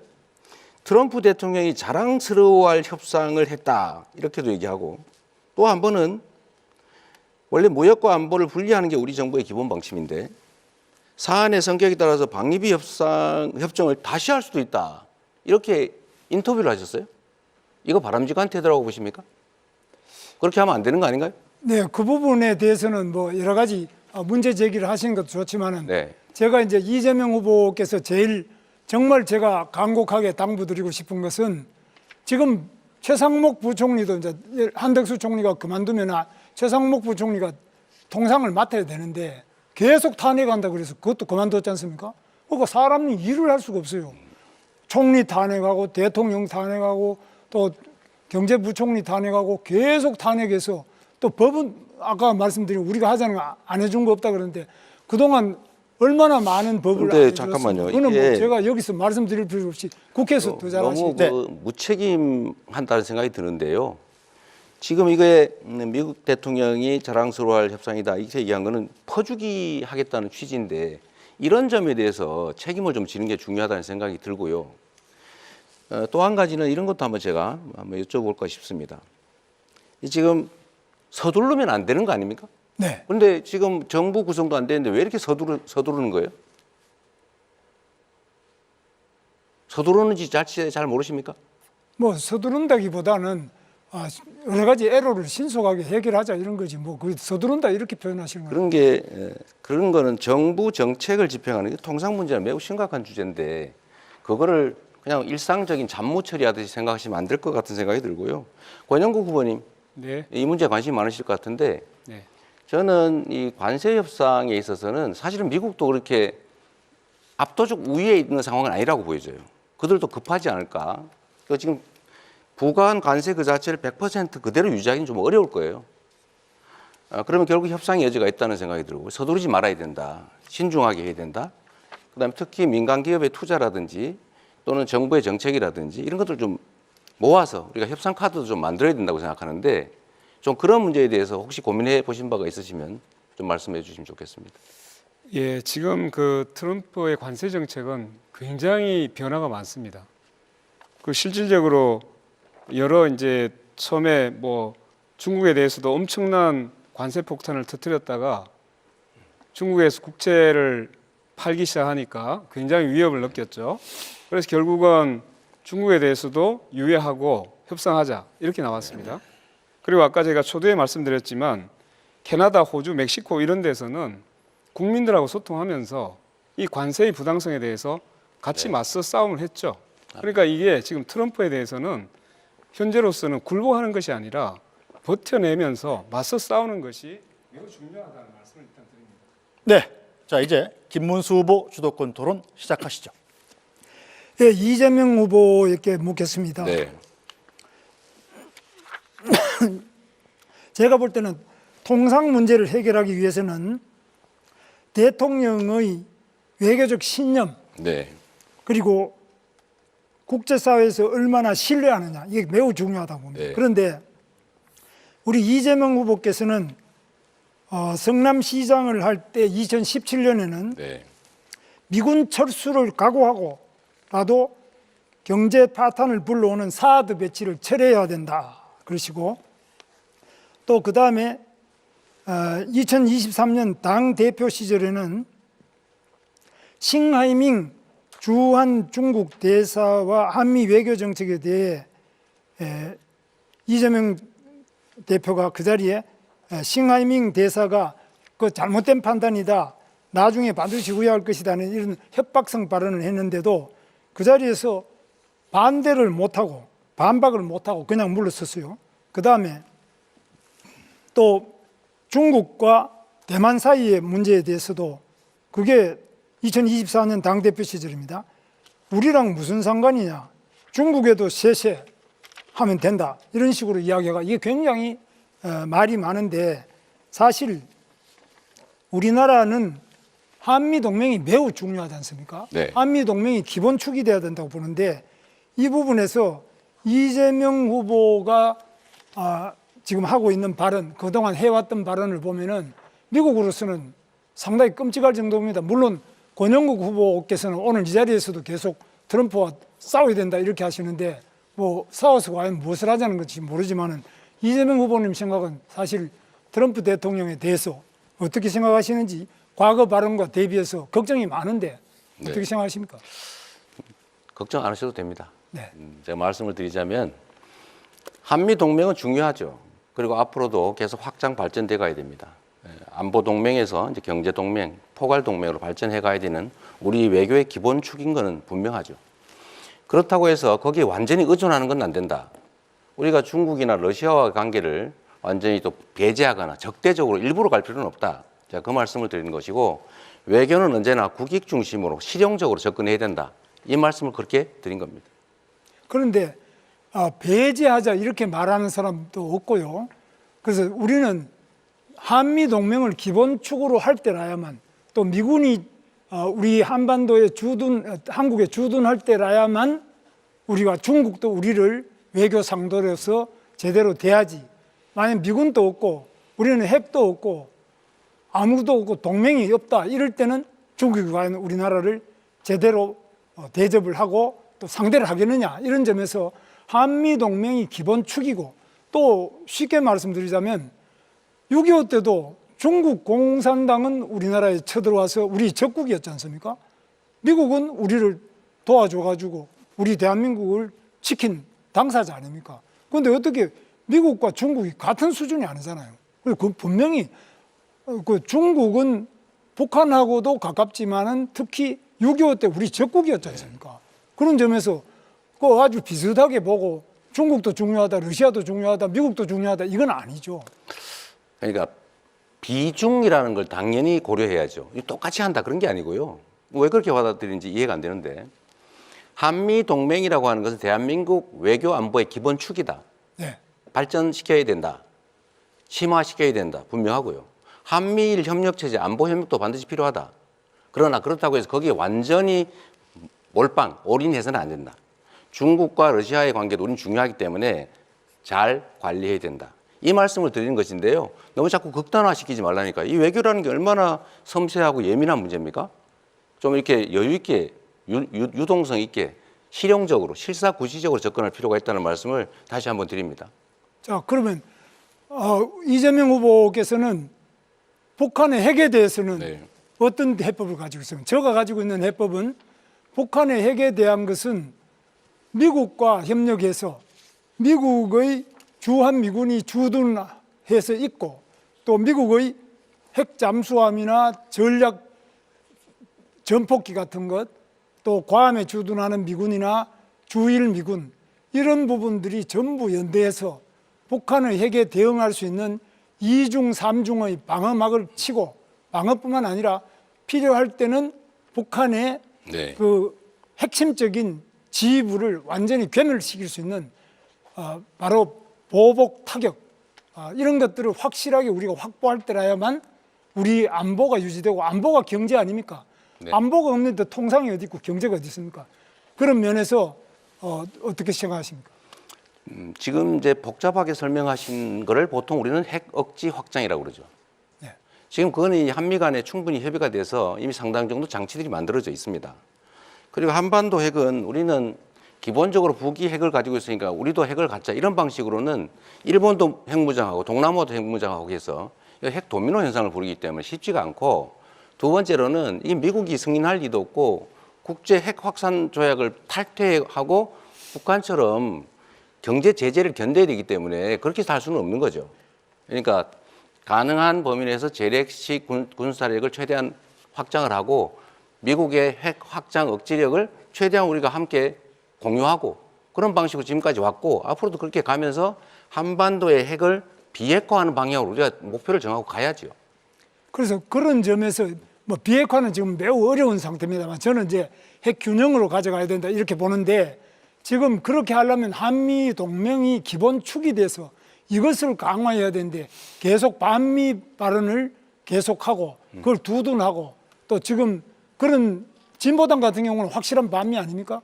우리 여기 뭐 권영국 후보께서도 네, 자 김문수 후보 주도권 시간 6분 30초를 모두 사용하셨습니다. 자 규칙이 최소한 두 분께 질문을 하셔야 됩니다.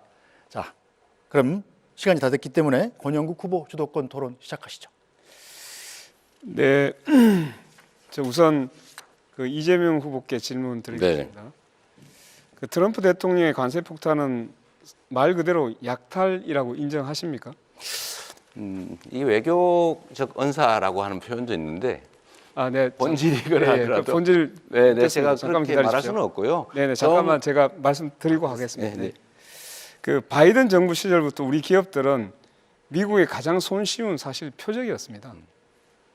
삼성 60조, 현대차 31조, SK 하이닉스 6조, 이 세 기업만 하더라도 100조 원입니다. 미국의 공장을 짓고 미국 노동자를 채용하게 됩니다. 근데 트럼프가 이것도 모자라 가지고 더 내놓으라고 말을 하고 있습니다. 이거 알고 계시잖아요, 그죠? 네, 제가 그대로 질문하겠습니다. 자, 관세 전쟁에서 사실 가장 먼저 위험한 것은 대기업은 그래도 자기 방어력이 있습니다. 네. 중소기업입니다, 이거. 우리 9만 5천 개의 중소기업이 수출을 하고 있습니다. 자, 대기업은 로비도 합니다. 근데 아까 말씀드렸듯이 중소기업은 이 관세 문제에서 자칫하면은 부품 조달이나 수출 길이 막혀가지고 폐업위기에 놓일 수 있습니다. 중소기업을 보호하기 위한 직접적이고 현실적인 지원 대책이 있으면 30초 내에 말씀 부탁드립니다. 말씀하신 것처럼 미국이 저는 미국의 기본적 전략이 미국 국민들에게도 수용이 잘 안 될 거라고 생각해요. 지금처럼 소프트 파워를 다 갉아먹으면서 미국에 대한 신뢰, 믿음 이런 것도 다 갉아먹으면서 이런 식으로 하는 거 오래 못 갈 거라고 봅니다. 결국 어느 시점에서는 제동이 걸릴 텐데 그때까지 잘 견디는 게 중요하고요. 두 번째로는 재벌 대기업들도 사실은 잘 못 견뎌내고 있어요. 결국 정부가 나서야죠. 정부가 나서되 관세 협상 자체만 가지고 부족하기 때문에 다른 요인들 한꺼번에 네. 협상을 좀 해야 제가 되겠습니다. 질문 더 드리겠습니다. 아까 말씀드렸듯이 그 중소기업이 이제 이 관세 문제가 어떻게 될지 모르기 때문에 네. 관세가 잘못됐을 때 중소기업이 쓰러지면 여러 가지 문제가 생깁니다. 이때 가장 피해를 받는 것이 노동자입니다. 그렇습니다. 그러면 여기에 대비해서 노동자의 보호 대책 있으면 좀 말씀해 주시죠. 미국의 수출이 줄어드는 것 자체가 매출이 줄어들고 노동자들의 환경을 위협할 텐데 그래서 제가 말씀드리는 것이 일단 대미 통상 협상은 잘 해 나가야 되겠지만 좀 길게 보면 결국 수출 국가 또는 수출 품목을 좀 다변화할 필요가 있다. 그리고 아까 말씀드린 외교 영역에서 경제 영토를 넓히기 위한 중국과 러시아의 관계도 이렇게 적대적으로 갈 필요는 없다라고 말씀드리는 게 사실 그런 대안 때문이죠. 네, 좋습니다. 하나만 더 추가를 해야 될 것 같습니다. 네. 여러 가지 이제 다자 외교, 뭐 다변화 이런 불구하고 관세가 잘 풀리지 않았을 때 네. 국가가 아까 이제 주도적으로 뭔가 문제를 풀어야 네. 한다고 했는데 이런 이제 일자리나 이런 것이 일시적으로 여러 가지 문제가 생겼을 때 실업에 대한 완충지대를 만들어야 될 필요가 있습니다. 그래서 민주노동당이 바로 이런 이제 실업들이 발생했을 때 국가가 일자리를 만들어주는 국가 일자리 보장제를 우리는 주장해오고 있습니다. 네. 이 문제에 대해서 함께 잘 검토해 주시길 바라겠습니다. 네. 여기까지 묻고요. 제가 김문수 후보님께 묻겠습니다. 네. 그 관세 유예가 되면 좋겠지만 미국이 다른 나라들은 그대로 두고 한국만 유예하길 기대하기는 어렵다라고 말하신 적이 있죠. 네, 이게 신문에 나왔던데 트럼프가 중국에도 결국 유예하고 협상을 시작했습니다. 다 유예하는데 한국에 대해서 유의하길 기대하기는 어렵다. 이렇게 말을 한 근거가 있습니까? 한국에도 유예할 수가 있고요. 그 부분은 이제 협상을 통해서 더 유예가 될 수 있도록 하겠습니다. 관세의 감축 또는 나중에 현재는 FTA로 거의 관세가 없는 상태입니다만 그런 부분을 더 낮추고 또 유예하고 이렇게 해나가도록 하겠습니다. 아니, 예. 그런데 왜 미국이 다른 나라들은 그대로 두고 한국만 유예하길 기대하기는 어렵다. 이렇게 이야기를 합니까? 차라리 우리도 유예할 수 있어. 이렇게 얘기를 해야죠. 아니, 국회에 나가서는 그 윤석열 내란에 대해서 사과하라니까 꼿꼿했던 김문수 아닙니까? 근데 왜 미국 앞에 가서는 그렇게 약한 모습만 보입니까? 미국 문수 아닙니까? 미국하고 관계는 신뢰를 바탕으로 해서 당당하고 꼿꼿하게 나가겠습니다. 아, 앞으로 꼿꼿하게 나가겠습니다. 네, 물론입니다. 뭐 미국의 트럼프에 그래서 비해서 우리가 뭐 꾸밀 근데 게 없습니다. 트럼프에 맞서자고 하니까 왜 그걸 반미라고 얘기합니까? 맞서자고 하는 것하고 우리가 당당하게 네, 묻겠습니다. 하나 더 꿀리지 묻겠습니다. 않는 거하고 다르죠. 예, 하나 더 묻겠습니다. 이제 대선이 끝나면 제일 국정과제가 미국과의 협상입니다. 제일 중요할 것 같습니다. 정상회담도 추진해야 되기 때문에 그 협상 대표단을 누가 이끌 것인지 매우 중요합니다. 저는 세 가지 원칙을 지켜야 된다고 생각합니다. 첫째, 국익. 둘째, 경제자주권. 그리고 안보. 매우 중요합니다. 권영국 민주노동당에서는 협상 대표 책임자로 우리 당의 외교 국방 전문가 김종대 전 의원을 내세우려고 합니다. 이재명 후보께 묻겠습니다. 사실 김현종 씨를 아마 내정하고 있는 것으로 보이는데요. 우리가 보기에는 이 경제자주권을 지키는 데 있어서는 여러 문제 비난의 소지가 있습니다. 이 문제에 대해서 어떻게 생각하시는지 말씀 간단히 듣고 두 분께 묻겠습니다. 혹시 협상 대표자를 두 분께서는 준비하고 계신지 묻겠습니다. 우선. 아직은 선거가 계속 중이어서 그걸 준비하기는 사실 어려운 상태고요. 다만 기본적인 방침은 가지고 있는데 말씀하신 것처럼 우리가 싸워서 해결할 수 있다면 싸우는데 또 협상할 건 협상하고 강하게 할 건 하고 약할 건 약하게 또 협상 방법도 상당히 복합적으로 유연하게 배합해야 되기 때문에 뭐 이리적으로 말하기 좀 어려운 측면이 있습니다. 네, 자 권영국 후보께서도 주도권 시간을 모두 사용하셨습니다. 자, 여러분께서는 지금 중앙선거방송 토론위원회가 주관하는 제21대 대통령 선거 후보자 토론회를 시청하고 계십니다. 한 차례 더 공약 검증 토론을 진행해 보겠습니다. 주제는 국가 경쟁력 강화 방안입니다. 최근에 우리 경제는 수출과 생산, 소비, 투자 등 전반적인 지표가 부진한 상황입니다. 이런 가운데 세계 경제는 기술 혁신이라는 새로운 경쟁 국면에 돌입했습니다. 첨단 산업을 중심으로 한 기술 패권 경쟁이 치열해지고 있는데 우리 국가 경쟁력 강화를 위한 방안을 들어보겠습니다. 순서에 따라서 이재명 후보 공약 발표 시작하시죠. 시간은 1분 30초입니다. 네, 세계 경제가 어렵다고는 하는데 대한민국 경제만 더 많이 어렵습니다. 마이너스 성장이라는 게 상상하기 어렵지 않습니까? 물론 뭐 우리 인구도 줄어들고 여러 가지 복합적인 원인도 있습니다만 제일 큰 원인은 이 윤석열 정부, 국민의힘 정권의 무능, 무책임 때문입니다. 지난 3년 동안 대체 뭘 했나 한번 생각해 보면 기억나는 게 없습니다. 일단은 내수 시장이 완전히 죽었습니다. 아까 우리 권영국 후보께서 그 말씀하셨는데 저희도 세금 안 깎아주려고 노력했죠. 그런데 뭐 안 하면 큰일 날 것 같이 온 동네가 난리가 나서 결국은 재벌만 깎아주는 것은 저희가 막았습니다만 어쨌든 세금을 깎아줘서 재정이 부족해졌고 또 내수 시장이 죽고 또 국제 문제 우리가 잘 대응을 못하다 보니까 상당히 어려워진 거죠. 단기적 대응도 해야 되겠지만 장기적으로 성장 동력을 회복해야 됩니다. 그 첫 번째는 AI를 중심으로 한 첨단 기술 산업에 대한 투자 늘려야 됩니다. 정부가 책임져야죠. 두 번째는 지금 전 세계가 기후위기 때문에 재생에너지 사회로 전환되고 있는데 우리는 재생에너지에 대한 대책이 거의 전무하다시피 해요. 재생에너지 관련 산업을 대대적으로 신속하게 키워야 됩니다. 세 번째는 우리가 가진 특장점이 있습니다. 문화적 역량이죠. 문화산업을 대대적으로 육성하면 길이 생길 것이다. 이렇게 생각합니다. 네, 김문수 후보 공약 발표하시죠. 저는 경제 판가리로 국가 경쟁력을 획기적으로 제고하겠습니다. 첫째는 규제를 혁파하겠습니다. 규제 혁신처를 만들어서 규제를 상시 관리 감독 철폐하겠습니다. 노동개혁으로 대기업과 중소기업 간의 격차를 완화하도록 하겠습니다. 두 번째로 첨단 인프라를 구축하겠습니다. AI 시대에 전력과 인프라를 확충하겠습니다. 에너지 도로망을 구축하고 원전 산업의 생태계를 복원해서 원전을 더 많이 활용해서 전기 요금을 대폭 낮추고 질을 높이도록 하겠습니다. 신산업 육성을 위한 과학기술 연구개발 인프라를 대폭 강화하겠습니다. GTX를 전국으로 확충해서 교통혁명으로 출퇴근 시간을 줄이고 교통복지를 실현하겠습니다. 산업 클러스터를 각 지방마다 확장하겠습니다. 기술 융합, 규제 없는 도시를 만들겠습니다. 대학과 연구소와 기업을 연계하겠습니다. 세 번째로 미래 산업을 육성하겠습니다. 세계 최고의 인공지능 생태계를 구축하겠습니다. 반도체 미래차를 집중적으로 육성하겠습니다. 이상입니다.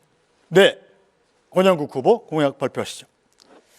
예, 우리는 지금까지 국가 경쟁력을 GDP와 무역 규모로 판단해 왔습니다. 지난 20년간 양적 수치는 정말 높아졌습니다. 그런데 노동자의 삶, 소상공인의 삶, 농어민의 삶 여전히 팍팍합니다. 국민 여러분, 살림살이 좀 나아지셨습니까? 민주노동당이 20년 전에 한 질문입니다. 다시 묻지 않을 수 없습니다. 세계 10위권의 경제 대국에서 매년 2,000명이 넘는 노동자들이 일터에 숨졌습니다. 1만 4천 명 이상이 자살로 생애를 마감합니다. 노인 빈곤율 1위, 산재 사망률 1위, 자살률 1위. 이게 정말 선진국 맞습니까? 대출로 연명하고 삶을 버티는 데 모든 에너지를 쏟아야만 하는 국민들입니다. 이제 국가 경쟁력의 관점을 바꿔야 합니다. 국민의 삶이 국가 경쟁력이어야 합니다. 노동이 강한 나라가 바로 진짜 선진국입니다. 저 권영국 불평등을 갈아엎고 차별 없는 나라를 만들겠습니다. 재벌 퍼주기, 부자 감세가 아니고 서민과 노동자를 위한 나라가 되어야 합니다. 수도권과 비수도권의 불평등을 없애겠습니다. 노동이 당당한 나라, 모든 시민이 존중받는 나라, 진짜 민생이 우선인 나라 제가 만들겠는데요. 하나 대단히 유감스러운 것은 이런 이야기를 하는 분들이 잘 없어서 굉장히 유감스럽습니다. 네, 이준석 후보 공약 발표하시죠. 대한민국이 다시 성장하려면 정답은 분명합니다. 먼저 규제를 화끈하게 깨부숴야 됩니다. 지금 이 순간에도 많은 창업가들이 대한민국의 등을 돌리고 실리콘밸리나 싱가포르로 향하고 있습니다. 이스라엘 기업들이 미국과 기준을 맞춰서 세계로 뻗어가듯 우리도 타국과의 규제 격차를 없애야 합니다. 에너지 정책도 대폭 수정해야 합니다. 탈석탄, 탈원전, 재생에너지만 외치는 것은 결국 전기요금 폭탄으로 국민만 고통을 받게 합니다. 모든 대선 후보가 입을 맞춰서 AI 시대라고 합니다. 하지만 AI에 대한 이해도는 나쁘끄럽습니다. 이재명 후보는 AI에 100조 원을 투자하겠다면서도 매년 5조에서 15조 원에 달하는 농촌 기본소득을 도입하겠다고 했습니다. 무엇이 미래를 위한 투자인지 우선순위를 판단하지 못하고 있는 것입니다.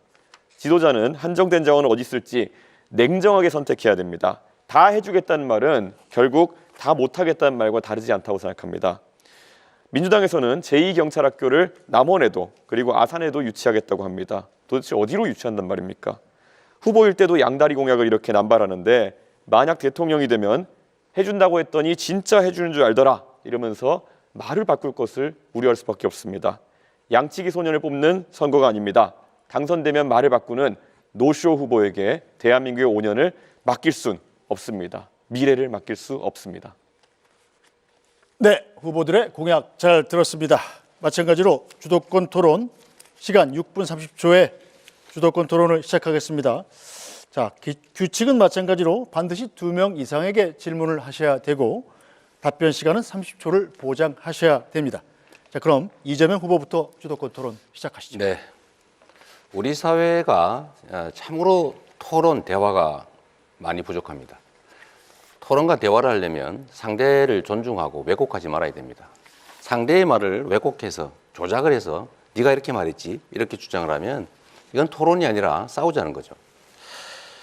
규제 프리 도시라고 우리 김문수 후보 말씀하시면 규제가 전혀 없단 말이야? 그러면 뭐 교통신호도 이제 없애겠다는 거야? 이런 식으로 말하면 안 되는 거죠.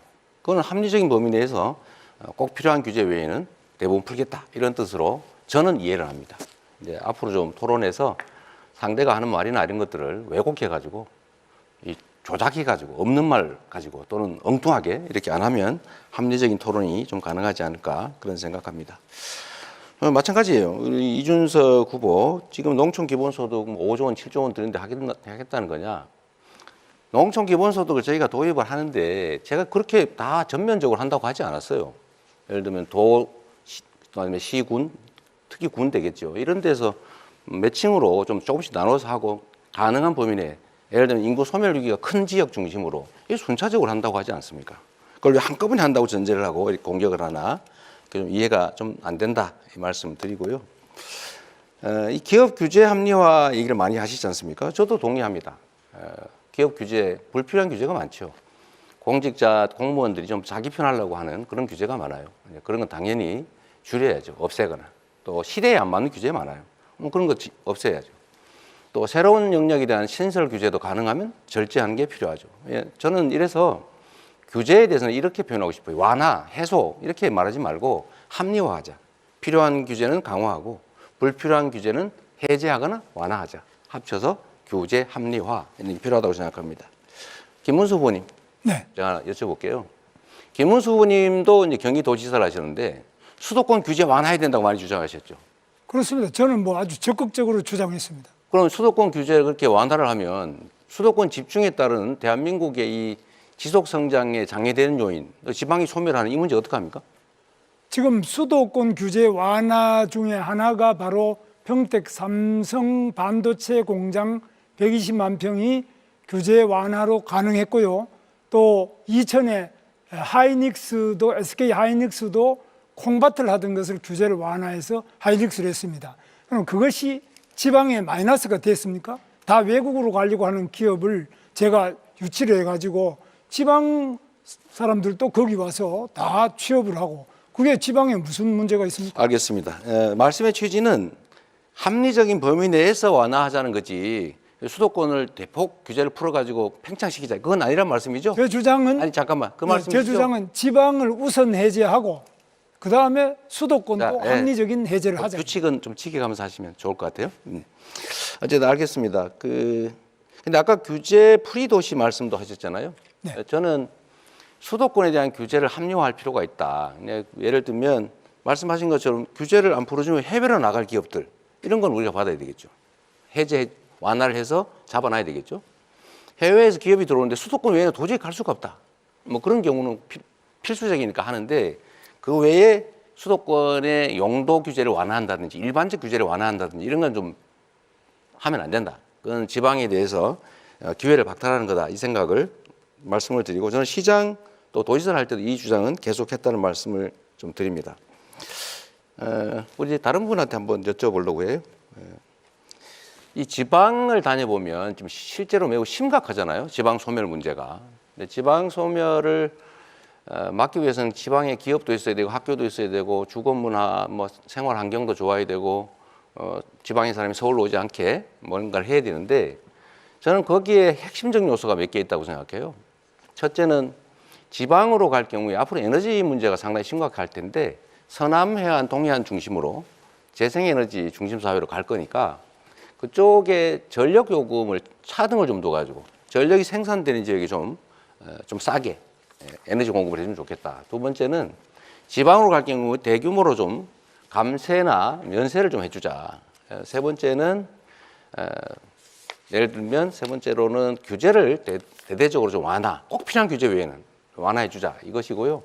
거기 덧붙여서 전국 단위로 서울대처럼 못 되겠지만 거점 단위로 국립대학들 집중 지원을 해가지고 좀 거기서 인재들이 양성될 수 있게 하면 좋겠다 이 생각을 하고 있는데 우리 권영국 후보님은 좀 이런 지방 균형 발전 문제에 대해서 좀 근본적인 대책이나 이런 거 고민해 보셨는지 말씀해 주시죠. 예, 저는 기본적으로 지방 분권을 먼저 고민을 해야 된다고 생각합니다. 지금 읍면동의 자치권이 1961년, 60년이겠죠. 그 5.16 혁명, 그 쿠데타 때 그때 자치권이 사라졌습니다. 지금까지도 회복이 안 되고 있습니다. 이 문제부터 짚겠습니다. 두 번째는 차라리 이렇게 제안 드리겠습니다. 재생에너지가 있는 곳에 공장을 설립할 수 있는 허가를 네. 내줄 수 있도록 정책을 하면 훨씬 더 빨리 지방 분산과 지방에서 에너지를 서울로 끌어오지 않고 네. 지방에서 할 수 있도록 네. 그 제안을 드리겠습니다. 그러니까 전력 요금을 지금은 생산지와 원격지의 소비지의 가격이 똑같은데 장기적으로는 그 차등을 좀 둬서 왜냐하면 송전의 비용이 드니까요. 거의 합리적이죠.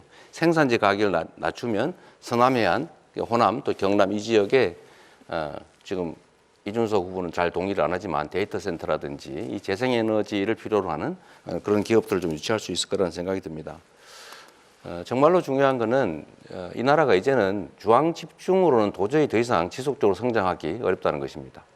지방에 대한 분권과 지원을 이제는 시혜가 아니라 국가가 존속 지속 발전하기 위한 필수 정책이다, 전략이다 이렇게 생각해 주시면 좋겠습니다. 네, 김문수 후보 수도권 토론 시작하시죠. 이재명 후보한테 묻겠습니다. 네. 지금 원전을 짓지 않고 어떻게 지금 AI 세계 3대 강국, 뭐 저도 3대 강국 하자 그러는데 원전을 어떻게 할 것이냐 이걸 더 늘리지 않고 원전 부분에 대해서 과거에 그 문재인 대통령 때 한 탈원전 정책 그건 잘못됐다고 생각하시죠? 에너지 정책에 관해서는 원전이 필요하냐 안 하냐 이게 일도 양단으로 판단할 수가 없다는 걸 먼저 말씀을 드리고요. 요즘 말로 하면 에너지 믹스가 필요하다. 원전도 필요하고 재생에너지도 필요하고 그다음에 다른 에너지도 좀 복합적으로 필요하죠. 다만 그 비중을 어떻게 할 거냐 그 측면에서 원전은 기본적으로 위험하고 좀 지속성에 문제가 있다. 그러니까 가능하면 원전을 활용은 하되 너무 과하지 않게 재생에너지 중심 사회로 전환해 가자. 이 말씀을 제가 드리는 겁니다. 혹시 우리 이재명 후보께서 우리 두산중공업이나 원자력 발전소를 만드는 그 원자로를 만든다든지 원자력 발전소 가셔가지고 그게 얼마나 안전한지를 점검하는 그런 현장을 한번 가보셨습니까? 그걸 꼭 현장을 가봐야 아는 건 아닌 것 같고 폐기물 문제라든지 사고가 났을 때 엄청난 피해 이런 것들을 고려하면 가급적이면 원전을 피하는 게 좋은데 기저전력으로 과연 원전을 완전히 지금 단계로 완전히 중단할 수 있냐 저는 아니라고 생각해요. 가능한 범위 내에서 활용을 좀 하고 대신에 지금 이제 좀 더 안전한 SMR 같은 것들을 지금 연구 개발하고 있잖아요. 그건 계속 하고 그 안전하고 편의적이고 비용이 싸면 이제 그런 것들은 써야죠. 일도 양단도 쓸 거냐 말 거냐 이렇게 하는 것은 너무 극단적이다. 국가 경영은 그렇게 단순하지 않죠. 그런데 우리나라가 원전 건설하는데 세계적인 선진 강국입니다.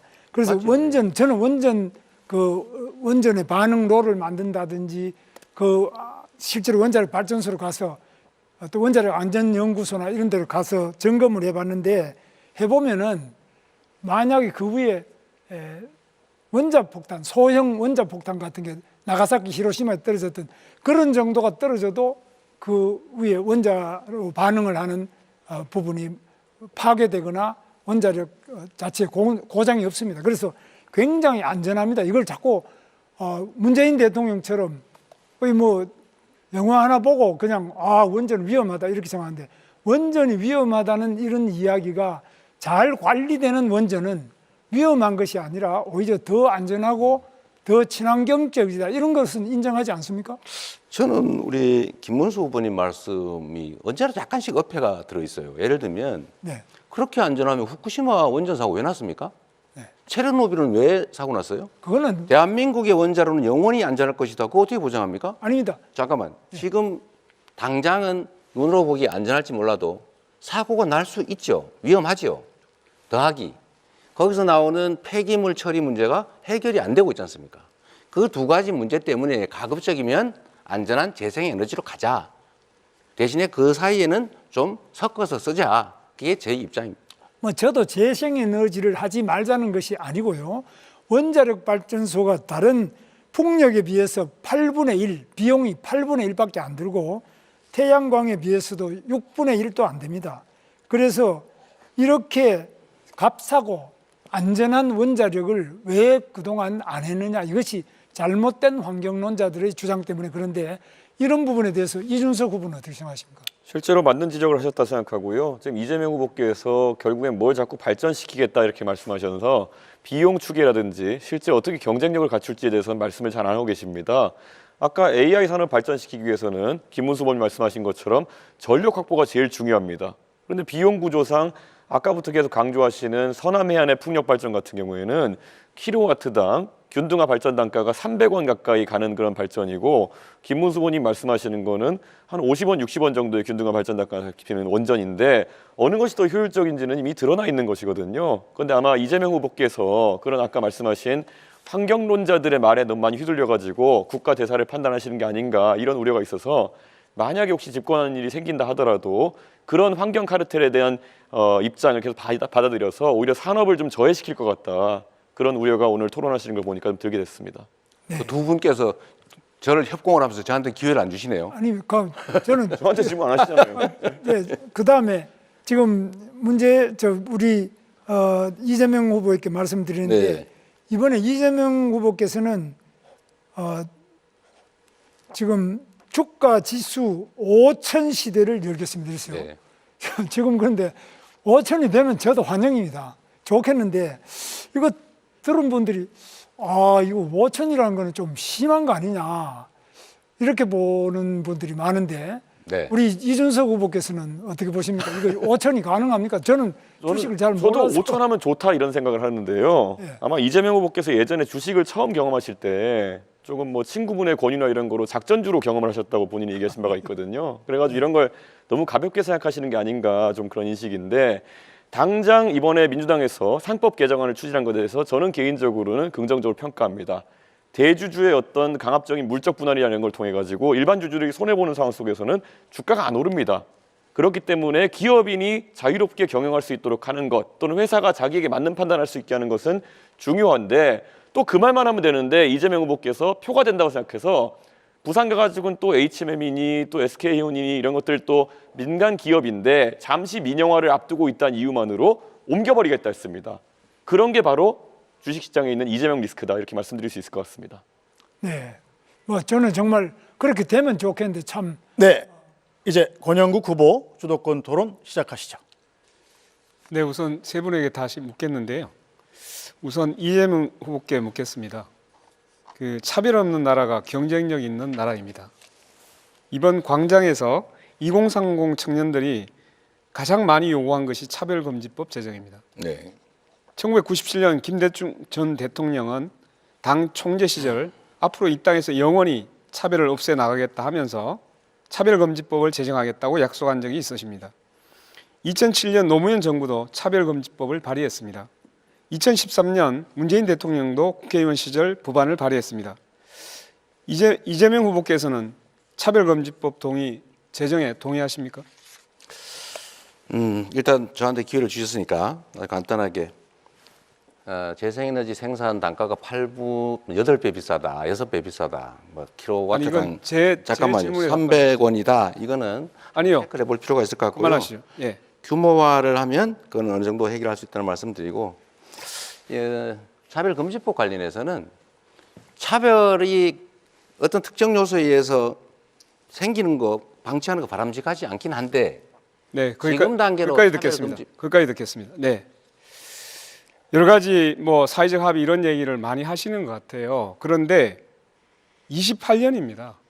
김대중 대통령 총재 시절에 얘기했습니다. 강산이 3번 변했습니다. 이게 과연 사회적 합의의 문제입니까? 결단의 문제입니다. 자, 이렇게 말씀드릴 수 있습니다. 이재명 후보님, 네. 광장에서 멀어지시면 안 됩니다. 지금은 이재명이라고 현수막에 써 있지 않습니까? 나중이 아니라 지금 하겠다 이렇게 말씀하셔야죠. 아, 네, 됐습니다. 제가 다른 질문을 다 해야 돼서 네. 그까지 그래도 답을 듣는 게 의미가 있지 않을까요?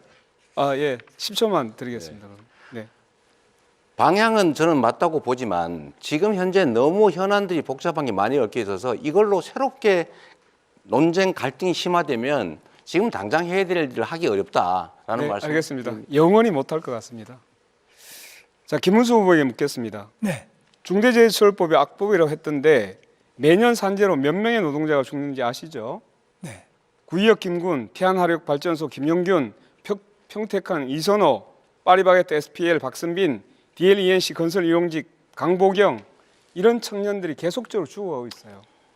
하루에 6명의 노동자가 출근해서 집으로 돌아오지 못하고 있습니다. 그런데 여야 합의로 만든 중대재해처벌법이 악법이라고요? 저는 제2의 윤석열을 보는 것 같습니다. 노동자의 생명과 안전을 이렇게 무시해도 되는 겁니까? 답변하세요.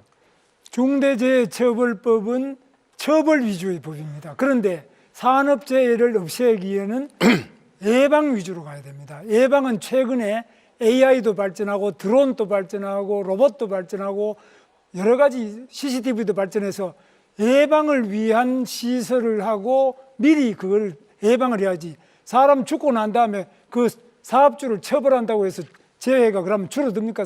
사망자가 줄어듭니까? 그래서 저는 예방 네, 위주로 가야지. 네, 듣겠습니다. 처벌 위주로 끝까지 가는 듣겠습니다. 건 잘못이라고 봅니다. 지금 예방 위주로 하는데 아무리 그런 걸 예방을 하라고 해도 돈이 드니까 지금까지 안 해온 거예요. 그래서 중대재해처벌법 만들어서 처벌하자고 만든 겁니다. 산재 유족들이 그 추운 겨울날 단식하면서 만든 거예요. 이걸 함부로 무시하는 노동부 장관 과연 그 자격이 있었습니까? 저는 이해할 수가 없습니다. 더 들을 필요가 없어서 넘어가겠습니다. 이준석 후보에게 질문하겠습니다. 오랜만에 묻네요. 네, 반갑습니다. 그 후보님은 지역별로 최저임금을 달리 적용하자고 제안하고 계십니다.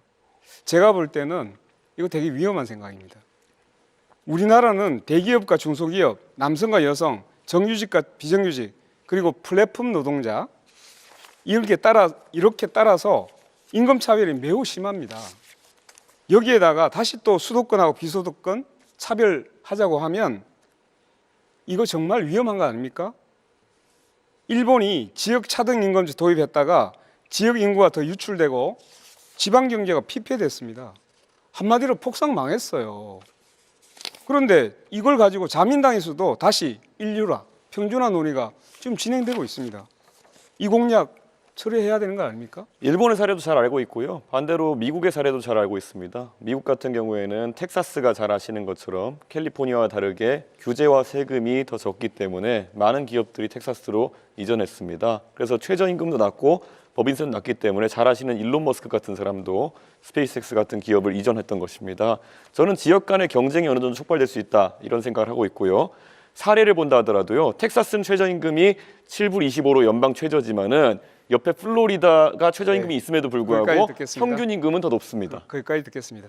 미국은 땅이 큽니다. 그리고 연방이잖아요. 그건 주가 거의 국가예요. 그렇기 때문에 그 차이가 엄청나게 클 수 있어요. 어떤 차이가 크단 말이에요? 생활 조건이나 이런 것들이 많이 다를 수 있죠.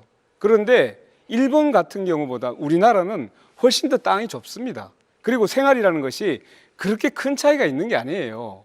그런데 그런 땅덩어리 있고 국가에 비견하는 주와 같은 데서 자율적으로 하고 있는 것하고 비교하는 자체가 그건 비교가 잘못된 거죠. 그래서 이렇게 보겠습니다. 자, 일본에서 이미 그렇게 차등제 뒀다가 결국은 임금 높은 데로 다 빠져나갔어요. 한국에도 그렇게 하면 유출될 뻔합니다. 지금도 일자리 아니면 좀 더 좋은 자리를 찾아가지고 수도권을 몰리고 있잖아요. 이렇게 해놓으면 완전히 수도권을 다 몰려버립니다. 지방 완전히 망합니다. 그래서 마지막으로 말씀드립니다. 헌법에 왜 정했겠습니까? 차별하지 말라고. 차등임금 두지 말라고. 네, 이제 답변할 시간이 없어서 죄송합니다. 이준석 후보 주도권 토론 시작하시죠. 예, 방금 전에 권영국 후보님께서 말씀하신 부분에 대해서는 결국 저희가 공약한 것은 최저임금을 그리고 법인세를 지방에서 지자체와 지방의회가 정하도록 하자라는 것인데 방금 권영국 후보님 말씀하신 것처럼 유출이 우려된다. 그러면은 그에 맞게 조정하면 되는 일입니다. 자율권을 주는 일이기 때문에 강제하는 것이 아니다. 이렇게 말씀드립니다. 자, 우선 양곡관리법에 대해서 한번 여쭤보고 싶은데요. 이재명 후보님. 네. 양곡관리법을 개정하자는 이야기가 있었고 거기에 대해 거부권이 행사되었습니다. 집권하시면 다시 추진하실 것인지 궁금하고요. 식량안보 차원이라 보기에는 양곡관리법이 지금 돈이 많이 드는 이유가 과잉 생산되는 지금 쌀을 처리하는데 돈이 많이 드는 거거든요. 그러면은 도대체 과잉 생산되는 쌀을 왜 더 생산하도록 유도해야 되는 것인지 말씀 부탁드립니다. 우리 이준석 후보께서 이제 한쪽만 보고 계신 거예요. 양쪽을 다 보면 좋겠습니다. 쌀값을 일정 가격 유지하는 게 장기적으로 전략 산업인 주식, 우리나라의 곡물 자급도를 올리는 길이겠죠. 그런데 가끔씩 과잉 생산되는 경우가 있어요. 그럴 경우는 정부가 사서 양곡 가격을 관리해 주자. 대신에 여기 추가로 경작 면적을 조정하기 위해서 대체작물 지원 제도를 도입하자. 이 두 가지를 동시에 도입하면 정부가 쌀 사지 않기 위해서 대체작물 지원을 예측해서 충분히 하면 관리가 가능하죠. 결국 3조 원씩 더 쓰겠다는 말을 그냥 저렇게 돌려가지고 핑계를 대고 계시다 이렇게 보면 될 것 같습니다. 안 쓰려고 대체작물 제도를 도입한다니까요. 이재명 후보님께서 스테이블 코인 이런 얘기도 하셨어요. 그런데 스테이블 코인 얘기하시면서 사실 어떤 방식인지 뭐 담보형이라고 하셨는데 담보형 코인들 중에서도 제가 알기로는 미국 달러화를 기반으로 한 담보형 코인 외에 실제로 스테이블 코인이 사용되는 경우가 거의 없습니다. 실제 USDT, USDC 두 가지가 90%가량의 유통량을 담당하고 있는데요. 혹시 USDT와 USDC 어떤 부분이 차이가 있는지 알고 계십니까? 첫째로 곡물 쌀값 관리에 3조 아니 원이 USDT, 든다. USDC 질문입니다. 잠깐만 계세요. 저 대답은 우리가 토론입니다. 자율적으로 하는 것이죠. 그거는 무조건 토론입니다. 예. 그렇더라도 답을 들어보고 하세요. 얘기하고 다음에 할 거니까. 시간 낭비하시려고 하는 자, 거죠. 3조 원을 쓴다는 얘기는 사실이 아니다. 그렇게 단정해서 그렇게 남의 정책을 호도하지 않으면 좋겠다는 것이고요. 두 번째로 원화 기반의 코인을 만든다라고 하는 것은 담보를 그 액수만큼 넣어놓고 거기에 맞게 코인을 발행하기 허용을 하겠다 알겠습니다. 이겁니다. 알겠습니다. 그러면은 안정성이 있죠. 왜 그래서 결국에는 지급 준비를 얼마로 하겠다는지 이런 것들을 여쭤볼 수 있겠는데요. 1대1로 한다고요. 1대1이면은 그게 동작 가능한지 궁금하고요. 자, USDT, USDC 차이는 USDC 같은 경우에는 주체가 계좌 동결 등을 할 수 있기 때문에 훨씬 관리가 엄격합니다. 그런데 이번에 민주당이 추진하는 스테이블 코인 같은 경우에는 이런 자금의 불법적 유통이나 이런 것을 막기 위해서 어떤 장치를 할 것인지 이런 것도 궁금하고요. 예를 들어 USDC 이런 것들은 대북 송금 같은 걸 하더라도 그걸 전부 다 계좌를 동결할 수 있기 때문에 조금 더 안전한데 이런 스테이블 코인에 대한 구체적인 전략 없이 실제로 그냥 이야기해 버리되면은 작전주 하시던 것처럼 그냥 시장을 들썩이게 하는 효과밖에 없다 이렇게 말씀드릴 수 있을 것 같습니다. 이게 코나이 같이 또 어떤 기업이 맡아가지고 이런 사업을 진행하게 될지 갈수록 궁금해지고 있습니다. 답을 좀 할까요? 아니요. 그리고 민주당이 사실 허위사실 공표 행위에 대해서 행위 부분을 삭제하겠다 이런 말을 하면서 이런 토론 자리에서 자유롭게 좀 말하자 이런 취지로 입법을 하는 걸로 알고 있는데요.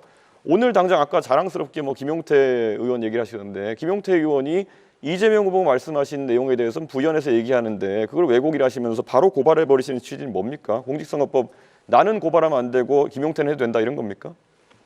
이것도 역시 하나만 알고 계셔서 그런 거예요. 낙선 걱정 뭐 이런 거 하시려는 거죠?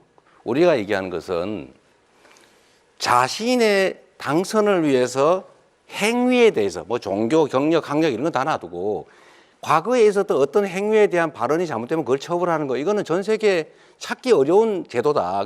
이렇게 악용이 되지 않습니까? 그러니까 낙선 목적으로 타인에 대해서 허위 사실을 막 공표하는 건 처벌해야죠. 자기가 어떤 일 옛날에 어떤 일 친구하고 어떤 일이 있었는데 이런 얘기가 처벌하면 되겠습니까? 예. 그렇게 악용하면 안 된다 그 얘기예요. 예, 어쨌든 AI 투자에 대해서도 계속 100조 말씀하셨는데요. 대충 그럼 100조라는 큰 돈을 국민들한테 제시하셨으면은 얼마를 어디에 넣겠다 정도 개괄이 있을 것 같은데 분야 한번 세 가지로 나눠 보시겠습니까? 세 가지로 나눌 이유는 없는 것 같고요. 나눠서 얘기해 일단은 주시죠. 내 얘기를 들어보십시오.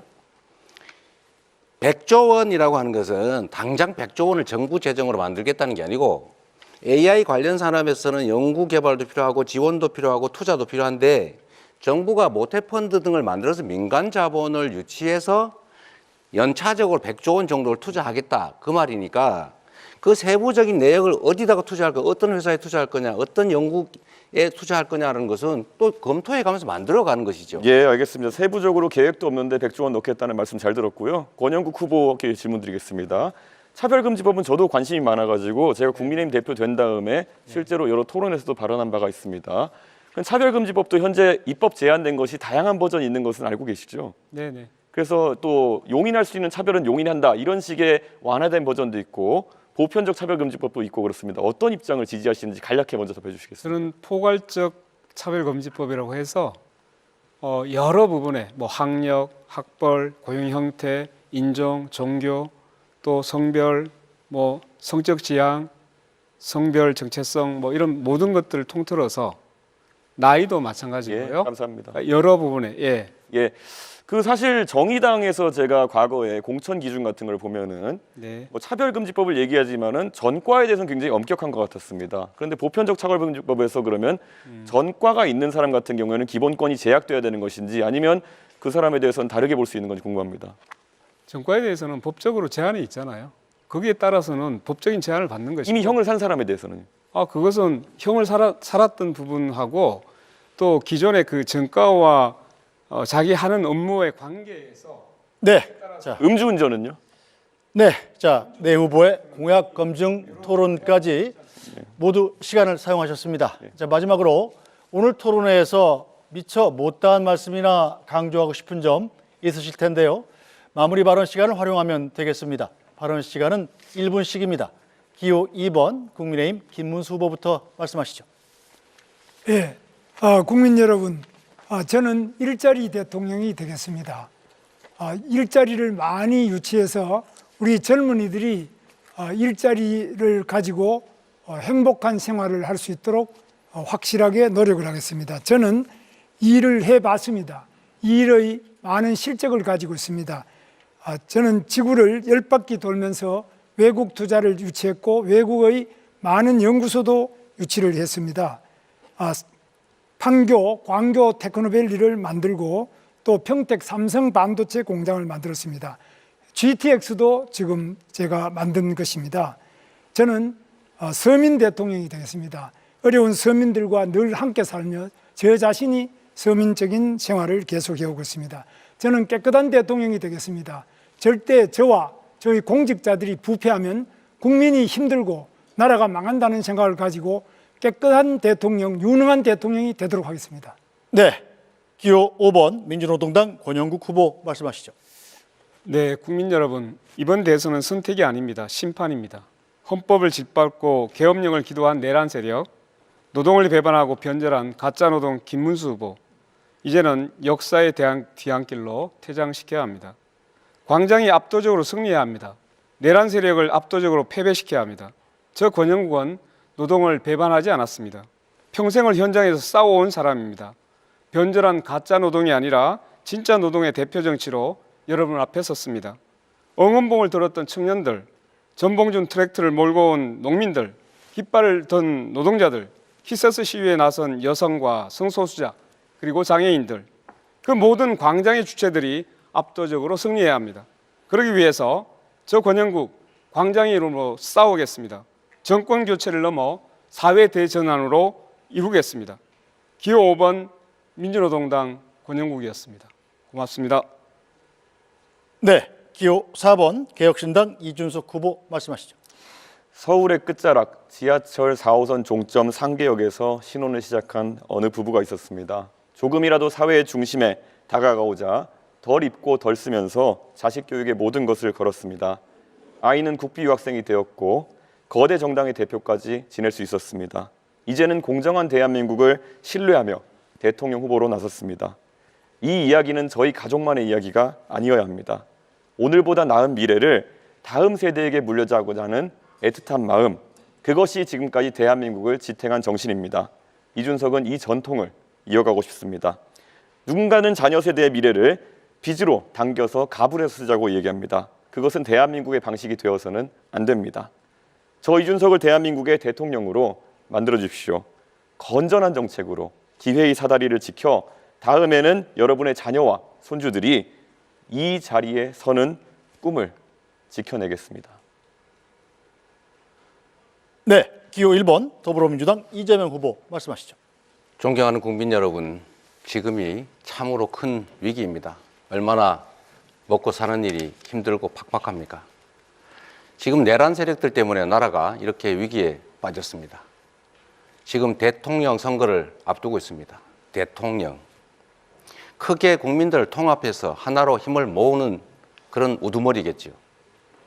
이 대통령을 뽑는 데 있어서는 과연 그가 이 나라 이 국민들을 힘을 합쳐서 정말 새로운 대한민국으로 만들 수 있는지를 꼭 보셔야 합니다.